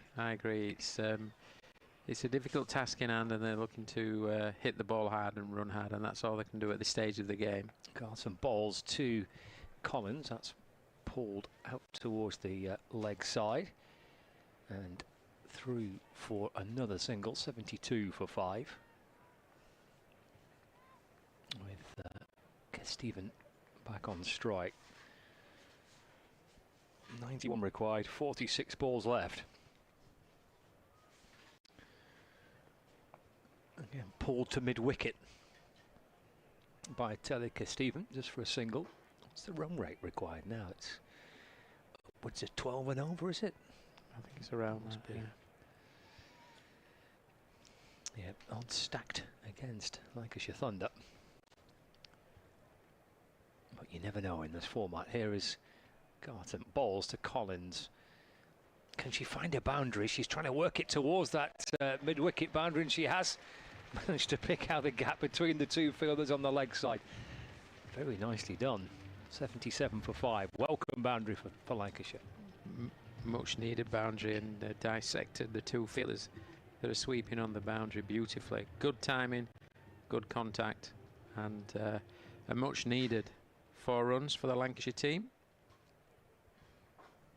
Collins moves on to 8 with that 4. Trying to find the same spot on that leg side boundary, but quite get the timing as she was hoping for, but we'll add a couple. Felt like that could have been slightly close as Stephen gets in towards the bowler's end. Yeah, it did look close. It looked like she were coming down in gears, Stephen, wasn't it, as opposed to accelerating. If we get a chance to look at that again. In comes Garton, balls again. That's in the air by Collins and caught by Woolston. Running backwards from mid-off. Garton gets a second, Collins goes for 10, and Lancashire Thunder are 6 down, 79 for 6 at the end of the 13th.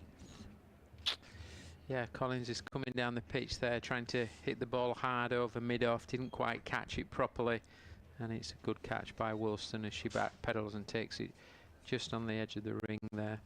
And another wicket for Yorkshire as they pick up the wicket of Danielle Collins and score 79 for 6 with just 7 overs remaining. Yorkshire coming into this game on the back of back-to-back victories.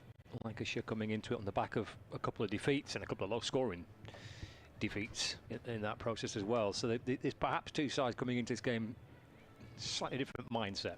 I 100% agree, and we were chatting around that earlier on around there's a Yorkshire team that's developing, first season in this, developing nicely. They've got some momentum and confidence of winning the last couple of games, and Lancashire, a couple of injuries they've had this season, and there's a number of players unavailable, a couple of losses. All of a sudden, they might be pretty similar in terms of quality, but one's got a positive mindset and one's struggling for confidence. And what we've seen today would suggest that that's the case, wouldn't it? You know, you can see how Yorkshire's gone around their innings when they've amassed 162, and the way that the Lancashire team have gone about theirs. And it just looks to me, as you rightly say, that mindset, that belief, that confidence is there in the Yorkshire setup currently, on the back of 2 wins, and perhaps not in the Lancashire setup. Slight delay here. Supporters inside the ground are enjoying some sunshine and a bit of cricket to watch, but just a little bit of delay and in the middle. I think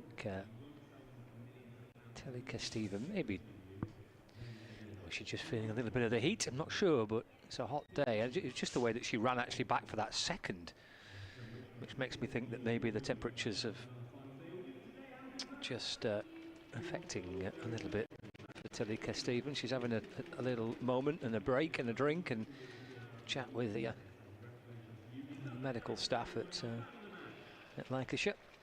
All sorts of different improvised ways to get some shade. That was a France looking brolly, wasn't it? Yeah. It was. Very nice. It's terrific. Quite sure how you describe that umbrella, but it's black and white stripes, but it's got a lovely kind of wide coverage, that brolly. Excellent. Plenty of fans. The handheld fans. I think when they unfold, I presume it says something like War of the Roses. Something along those lines. Hello, mate. Liquid refreshment, snack bars just over there, isn't there? They're enjoying their Friday evening, just coming in from work. What a pleasant evening. That was come down to Old Trafford, Emirates Old Trafford. Nice drink, bite to eat, watch some good cricket, and enjoy your evening in 30 degrees sun. Well, I'm afraid I'm not sure that Tilly Kesteven is going to be able to continue. I think I mentioned before the way she came and went back to complete the second a few moments ago, and we thought that was a bit close. I just wonder whether. Well, I think it isn't. I think it's probably just the heat. Yeah, looks that way, doesn't it, at the moment? Yeah. So, Stevens 28 of 32, but retiring hurt on this hot afternoon here at Emirates Old Trafford. Tara Norris into the crease, good ball striker. Hits the ball hard, gets a good base, so that's certainly what she'll be looking to do. Normally goes straight or through wideish mid-on. Not got much time to settle in, has she? She's got to go pretty much from ball one. She has, yeah. It is 12 runs and over required, and they're about 6 and over at the minute. Norris gets off the mark straight away. Pushed down the ground for a single. So 80 for 6. Cut-off time's been gradually pushed back and back and back, which is absolutely right, of course, with various delays and obviously some treatment required for Tilly Stephen there. So we're almost at, well, we're certainly at 5 to 6 now, a cut-off time. It's off the back foot and pulled out towards the leg side by Kate Cross. Cross comes back for 2. Throw comes in towards the bowler's end, but they have a scamper a couple. 82 for 6. 81 needed. 40 balls remaining. Yeah, you mentioned that run rate. As Jess Jonathan's in, that's carved away by Kate Cross for 1 run. Yeah, that run rate's just creeping up now. 12.3. They're going to need to achieve to knock off the 80 runs still required. Norris on strike. And that's punched down the ground for a single. Moves to 2. And the score now 84 for 6. Brings Kate Cross back on strike. As the afternoon's progressed, the crowd has increased. And there's a very, very healthy crowd inside the ground here. I've been hoping for a good run chase from Lancashire. It's looking unlikely, but we'll see. That's again work back down the ground for 1 run. 85 for 6. Jess Jonathan, 1 ball left of a 3rd over. It's picked up 1 for 15. Tara Norris on strike. And balls to Norris has pushed nicely off the front foot into the offside, and there is no run. So a dot ball to end the 14th over. 85 for 6 live from Emirates Old Trafford on Lancs TV, across Sports Extra 3, the BBC Sport website and app as well, for this opening game of this T20 Roses doubleheader, the first of its kind here at Emirates Old Trafford. First Roses doubleheader. Great idea, and it's produced a very good crowd through the course of the afternoon, which will develop further as we get into the evening's game. I think it's pretty much sold out, the men's match tonight.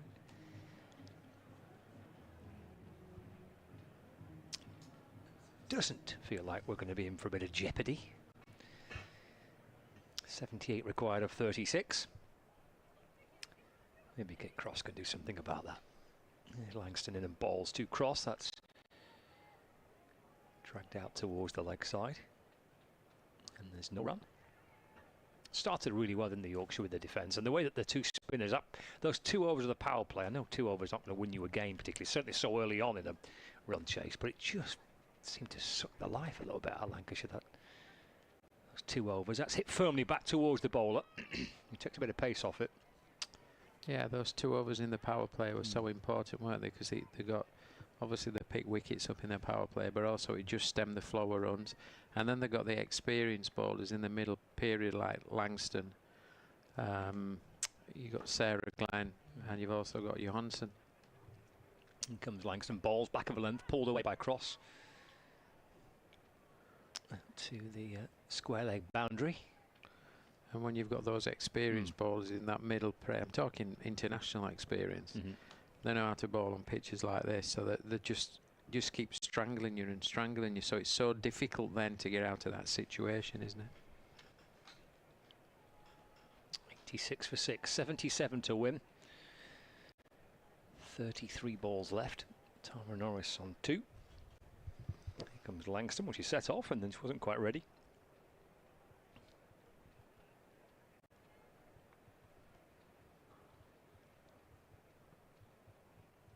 And balls to Norris. That's pulled down towards the wide long on boundary. Cross coming back, making a mind up to come back for 2, and that's good from Cross. Instantly making sure that there was going to be a second there. She was running to the end where the throw was coming to, so she was backing herself to get safely back in, and she did. Yeah, it was good running that, wasn't it? Good intent, good tempo, and 2 runs. And balls, it's down the leg side. It gets through the gloves of Lauren Winfield-Hill, so they'll get through for, it's going to be a wide, I think. Yeah, it is a wide.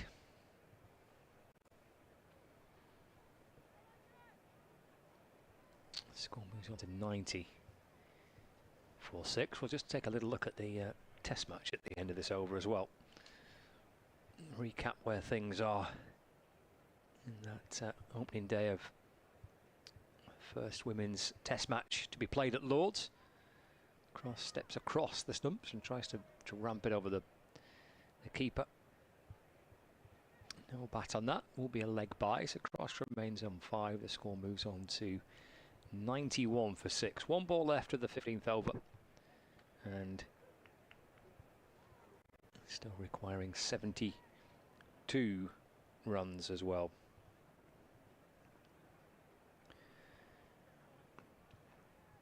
That's punched up towards long on by Tara Norris for a single. End of the over. So 30 balls left, 71 needed to win, 92 for 6. But just before you disappear, if you don't mind, please, Paul, just some thoughts on this. India 285 all out. So England have bowled really well at the back end of that first day. 3 wickets for Sophie Eccleston, Lancashire's finest. And she has now become England's women's all-format leading wicket taker. The first of those 3 wickets pushing her to the top of the charts. Women's all-format leading wicket taker. So a marvellous moment for Sophie. Absolutely fantastic. And what a cricketer she is across all formats. And highly respected cricketer, high-quality performer. And very well deserved.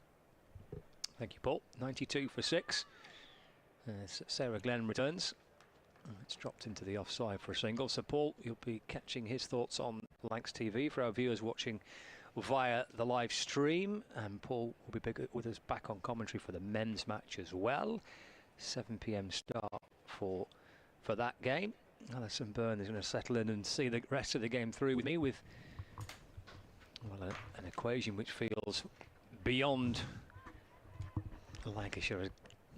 Cross drives it down the ground for a single, and it's 94 for 6.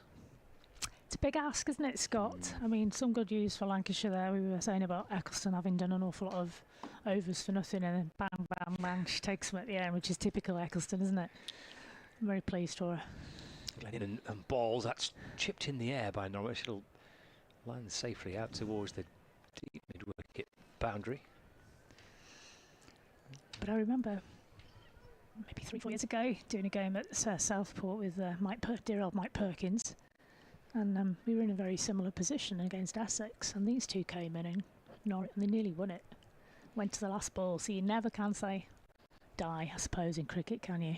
Well, doing their best here as Cross tries to pull it out towards the leg side. There's more of a top edge, but it's worth a couple actually for it because it's just bouncing beyond the edge of the fielding circle, so that's excellent from Cross.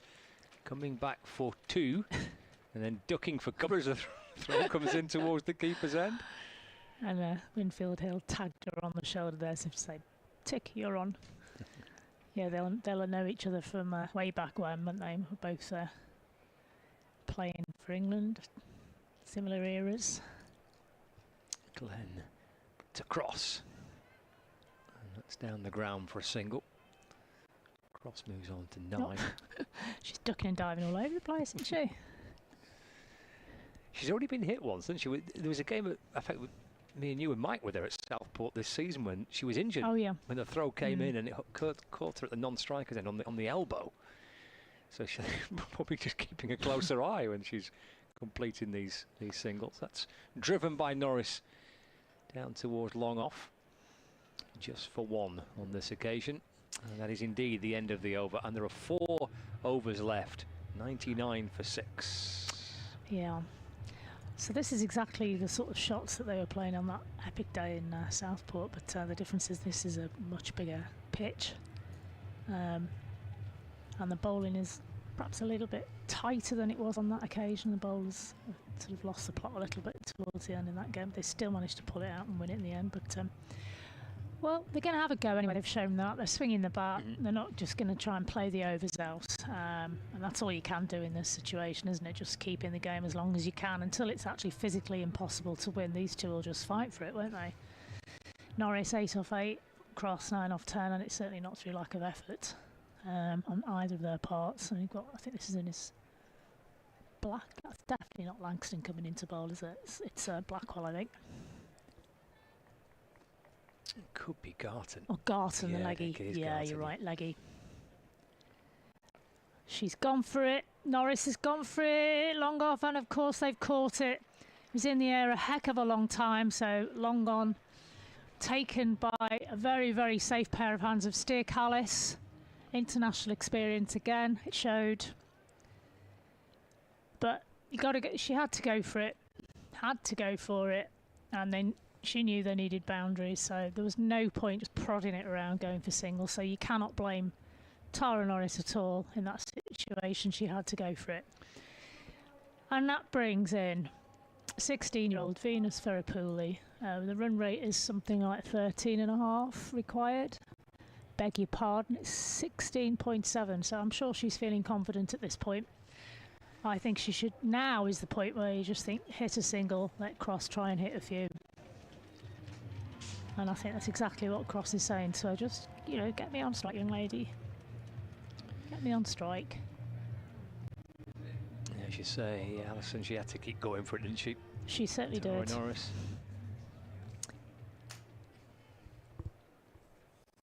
Bit of batting practice for the young lady anyway. So we've got 17-year-old against 16-year-old here. It's crackers, isn't it? It's crackers. I said this last week, I've got T-shirts older than these two. Probably got T-shirts older than their combined age, quite frankly, to be honest. Here we go. Garton, Virapuli, leggy to leggy, and that's actually gone far down the leg side, and Virapuli survived. So whether it makes it easier that you bowl leg spinners while facing another leg spinner, I don't know, but it certainly shouldn't make it any harder, should it?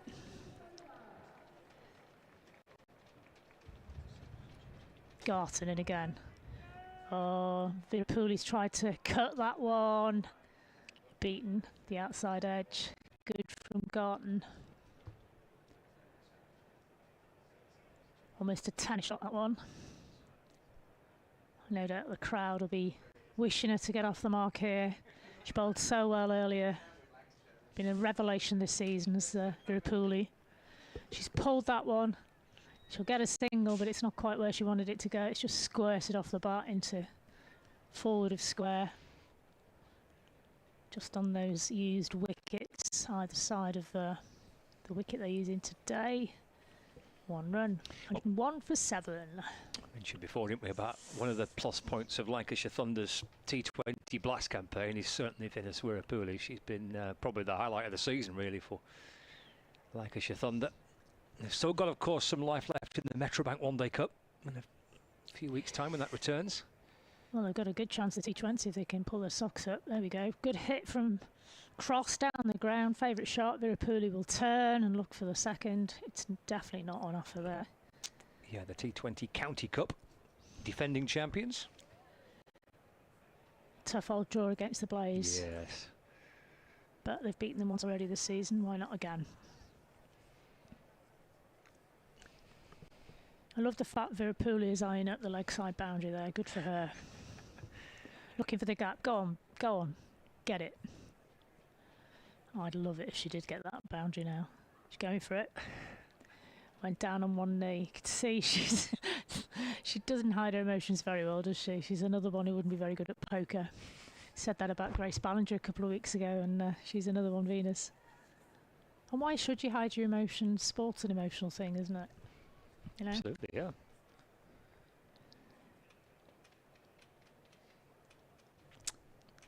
And she comes again. Oh, sure. She's hit her over the head of the covers, and that has gone for an absolutely stonking fall. You can hear the crowd's reaction. They are delighted with that. And the big red flags are being flown all the way around the ground. Lovely. I think that's her first boundary for Lancashire seniors anyway. Oh, what a way to hit it. Yeah. To do it here at, against the Rose, the old foe. It's a lovely shot, wasn't it? Beautiful. Classic cover drive over the top of the infield. And now Cross is thinking, oh, maybe I won't try and get the strike. You keep going, young lady.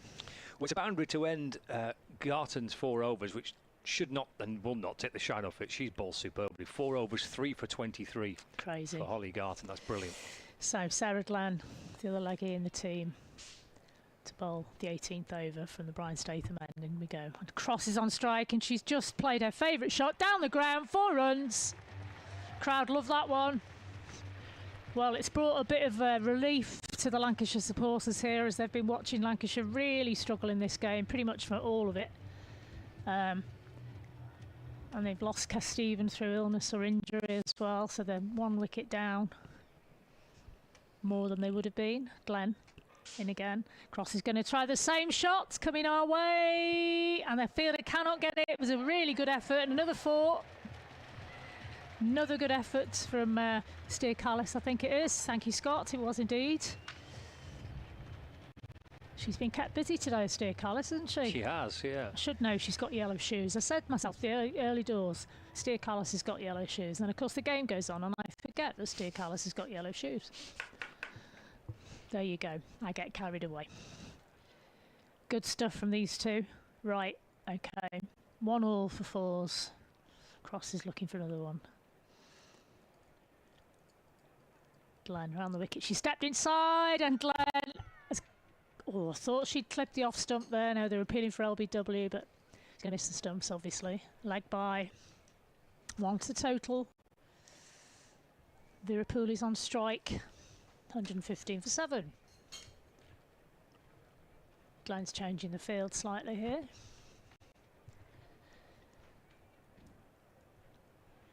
She's perhaps thinking that Virapuli may not go over the top as often as Kate Cross, but they're still in position for that shot, and she's brought in the cover fielder.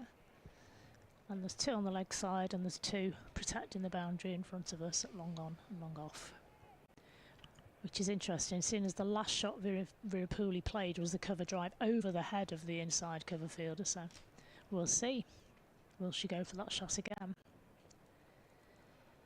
No, she stepped in, she tried to sweep. It's missed everything.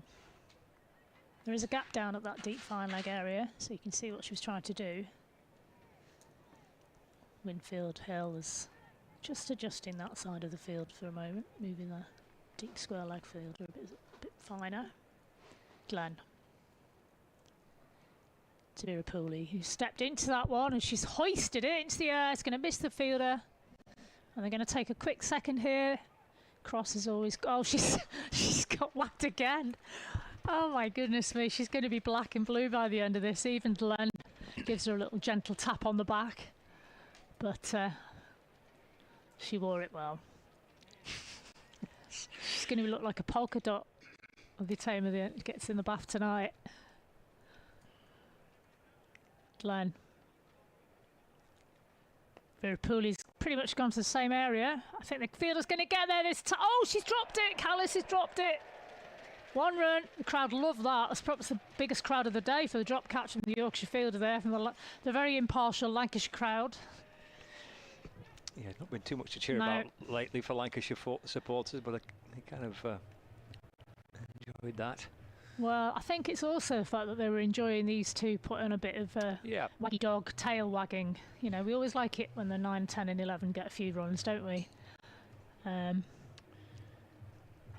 Good stuff from these two.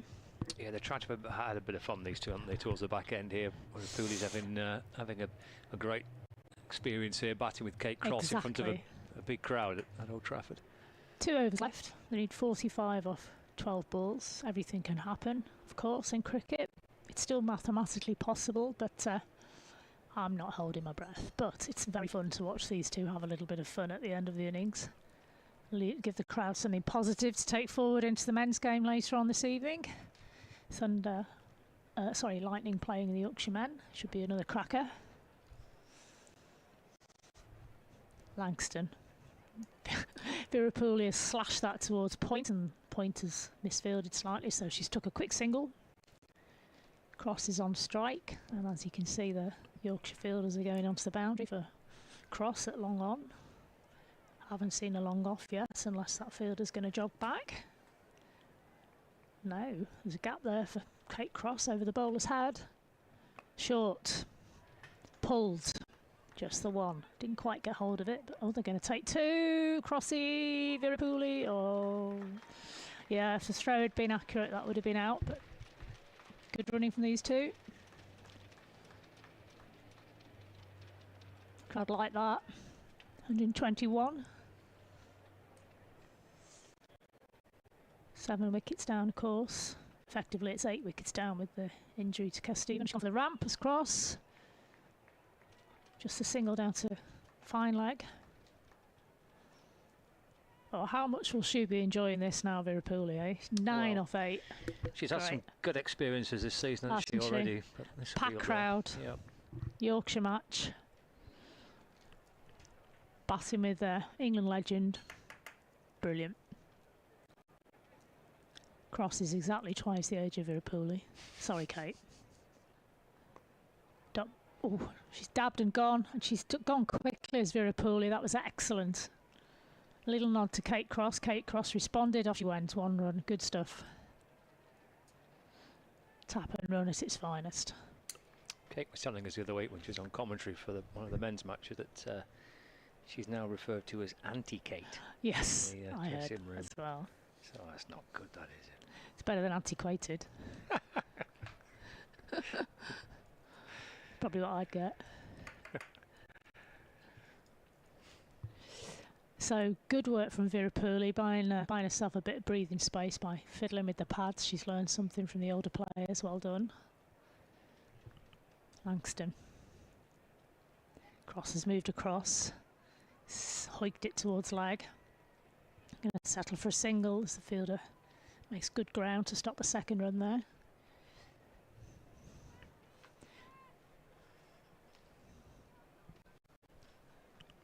I think that must be a sub-fielder on. I think that's Rhea Fackrell over there, number 77. She's done well. Langston. Virapuli's tried to strike that straight down the ground, but didn't connect. Cross says no run. So, bit of entertainment at the end of the innings there from the two Lancashire girls. 124 for 7. We're into the final over. 39 off 6. Now it's mathematically impossible unless there's 4 or 5 no balls. They really can genuinely enjoy these last 6 balls. Yeah, I'm sure they are actually, because you know it's not either their fault that they're in this predicament. They both did their best with the ball, fielded well. Cross took a couple of catches.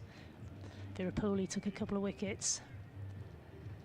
This is it's a great experience for her, isn't it? And she could find herself in a similar situation in a match even next Sunday when we play a couple of days' time, where she's in at the end and she needs a realistic amount, and she's getting this fantastic experience. Big sweep from Cross, 4 runs. Listen to the crowd. Excellent applause. So soak it in, Kate Cross. You deserve this sort of reception. For all those years playing with one man and his dog watching you. Lovely. Lovely. She's moved on to 26. Virapuli's on 10. There's another big shot down the ground from Kate Cross. Sweetly struck. 1 run. Happy to leave Virapuli on strike now, I think. Scott, there's no chance of having to protect her from the strike, is there? Played a couple of lovely shots. She's played well. Bundle of energy. It just makes you wonder why other batters weren't able to. I don't know. It's always funny when the tail get runs, isn't it? You always think, well, why? She's gone for a reverse sweep. Was that a catch? And that's an excellent piece of work from Lauren Winfield Hill. I think that's gone off part of... She's tried to sweep it. I'd like to look at that on the replay. I think it struck a bat and she struck it onto her own body, and then Winfield Hill has taken a brilliant one-handed catch high to her left. And I think that's going to be it, because obviously poor old Tilly Stephen may not be able to come out. So 1 more wicket. Yeah, Sophie Morris. Sophie Morris. How could I forget my little Wirral pal? Yeah. So back onto pad and up to the keeper, maybe on the reverse sweep. Yeah. Bat onto her knee pad and then left-handed take. What a take! What a take that was. Unlucky from Virapuli. Got to admire her bravery for going for these shots in this situation. Sophie Morris from Upton on the Wirral. I know her aunties very, very well. Played hockey with them for about 7 or 8 years. Met the whole family at Neston. It was great. She went and introduced me to her dad, who I'd never met, her cousins, her granny, and her granddad. So they were all there. Family affair. Yeah. Oh, they're a lovely family as well. Really supportive, very sporty. All the family are into sport, coach sport, play sport. Brilliant. That's a good shot from actual Morris. Goodness me, Sophie Morris. I've never played you that shot. I've seen you play that before. Nice shot into the covers off the back foot. Run. Still only 22 is Morris. Good shot for nothing. Oh, through the legs of Jess Jonathan. She won't like that. May have won the match. But she's smiling her way through it anyway. As you should. You've played well today, Jess Jonathan. Made a difference with the ball, didn't she, on the bat? 1-3-1 for 8. Round the wicket from Jonathan again. Morris has found the gap in the covers. It's creeping towards that boundary. She didn't quite get the power through it. She's getting 2 runs. Well done. And that is the end of the Lancashire innings. Finishes on 133 for 8. Way behind the Yorkshire score, which was 160 odd, 163 I believe. 162. 163 the target. I think today, to be fair, Scott, I think Lancashire aren't played. And you've just got to take your hat off to the Yorkshire players there. Some of their youngsters, but magnificent. Thomas up top supporting Campbell. 2 young bowlers, Blackwell and the leg spinner, absolutely great. So under par from Lancashire. Very much above par for Yorkshire, I feel.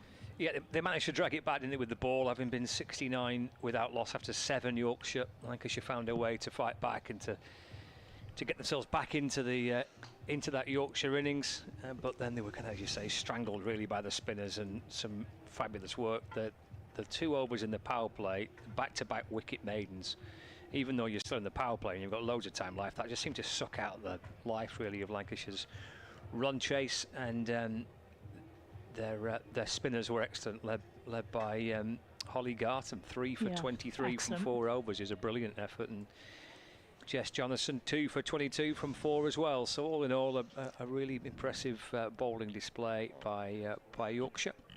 Pretty impressive. Best wishes to Tilly Stephen. Hope she's all right. She had a nice little cameo in there. She did. So the players shaking hands. Yorkshire celebrating a victory here at Emirates Old Trafford in the first of the T20 games. The men to follow from 7 for viewers on Lancs TV. Let's head outside Paul Shaw's with Chris Malaban. Well, end of the first of the 2 battles within the War of the Roses today, and it has gone the way of the White Rose. Yorkshire have triumphed over Lancashire Thunder by 29 runs. They're 162 for 6. Proved too many for Eve Jones's side today. They come up short, finishing on 133 for 8. Yorkshire winning this one by 29 runs. A disappointing defeat then for the Lancashire Thunder, who'd had victory last Wednesday in York against their arch rivals. But today Yorkshire were able to exact revenge on this side of the Pennines. Holly Garton taking 3 wickets, but it was Amy Campbell's standout innings of 64 that was really the difference between these 2 sides. Lancashire losing wickets at regular intervals, and with 28 from Tilly Kestevan being the top score, that rather tells the story of the game. Yorkshire in control for most of the Lancashire reply, and it is they who pick up the points. Paul Shaw has been with us all afternoon. Paul, what are your reflections on that opening War of the Roses battle of the day? Look, I thought Yorkshire were stronger in all departments when we looked at today. It looked like a team that were full of confidence from a few wins, got some momentum. And Lancashire not quite having the same confidence with a couple of defeats recently. I think when you look at the innings of Campbell, I thought that was outstanding and set the game up beautifully. First wicket partnership was 69. If you compare the power play, Yorkshire was 62 for 2, Lancashire were 42 for 2 at that point. So power play won by Yorkshire, and then actually the game just went on. I thought the ball better, I thought the fielder better, and produced a decent total. We said at the half-time stage Lancashire would be relatively happy, but actually looking at that, Yorkshire will probably still be happier than Lancashire, and I thought Yorkshire bowled incredibly well. The seamers, pace bowlers, and the spinners I thought bowled beautifully, especially Holly Garton, 3 for 23, including the wicket of Lanning. So I thought today Yorkshire were well-deserved winners, if you like, of this Roses battle here at Emirates Old Trafford. Lancashire losing 4 of their best players to the England Test squad today, Paul. How much of an impact do you think that had on how this game played out? Look, I think it will have had a huge impact, and I'm sure that the Lancashire team and Lancashire squad won't make any excuses for the defeat today at all. But the reality is, when you lose 3 or 4 of your top players, it's really difficult with younger players to actually substitute that experience. So it will have had a big impact. But all in all, you know, on the day, Lancashire would have fancied their chances. The best team won on the day. One game to go then for the Lancashire Thunder, Paul. That's against Durham, of course, on Sunday. Another back-to-back doubleheader here at Emirates Old Trafford that you can watch on Lancs TV. But however that one plays out, this has been a very disappointing campaign for the Lancashire Thunder in this format. Off the back of last season when they won the T20 County Cup and the Metrobank Cup 50, why do you think the team have struggled so much in this format this season? I guess for Chris Reed and the coaching staff and the squad here, that's $1 million question. But when you look back on that, winning after winning, I think is really challenging, because actually you've achieved the dream as such. So 2 trophies last year. They would have looked to gone again this year. But the opposition always chase that success, and then they target the team that won last year. So it is very, very difficult. I think they've had a few injuries. They've had players not available, like today, 4 players not available. But they'll also be disappointed with the consistency in key moments of games. When they had moments in 5 or 6 games, they didn't quite get over the line and allow the opposition to do that. So they'll be disappointed with that, and I'm sure they'll look to finish the season strongly. Yorkshire couldn't buy a win early in this competition. 7 defeats in their first 8 games, and they didn't win the 8th either. And now they've suddenly finished with 3 wins back to back. How can a change in fortune happen like that in sport, Paul? Because we often talk about momentum, don't we? But that's exactly what Yorkshire are finishing with. Absolutely, and credit to them, because they came into this season a young squad with experience. They've had a few lows along the way. Got more competitive as the season's gone on, and they've found a way to win games, and at the moment full of confidence because of the momentum they've gained from the 3 wins. So well done to Yorkshire. Paul, thank you very much for now. We look forward to you joining us again when we turn our attention to the men's match between Lancashire Lightning and Yorkshire. With the match getting underway at 7 o'clock UK time, we'll be on air on Lancs TV just after 6:30 UK with all the build-up to that one. So it's Yorkshire who strike first in the War of the Roses this afternoon. Then they have won this opening battle. Can Keaton Jennings' side avenge that with victory in the men's game at 7 o'clock? Please come back and rejoin us on Lancs TV then, as we'll find out the answer to that question. From us all at Emirates Old Trafford on a very, very hot day, it's bye for now, and we'll see you soon.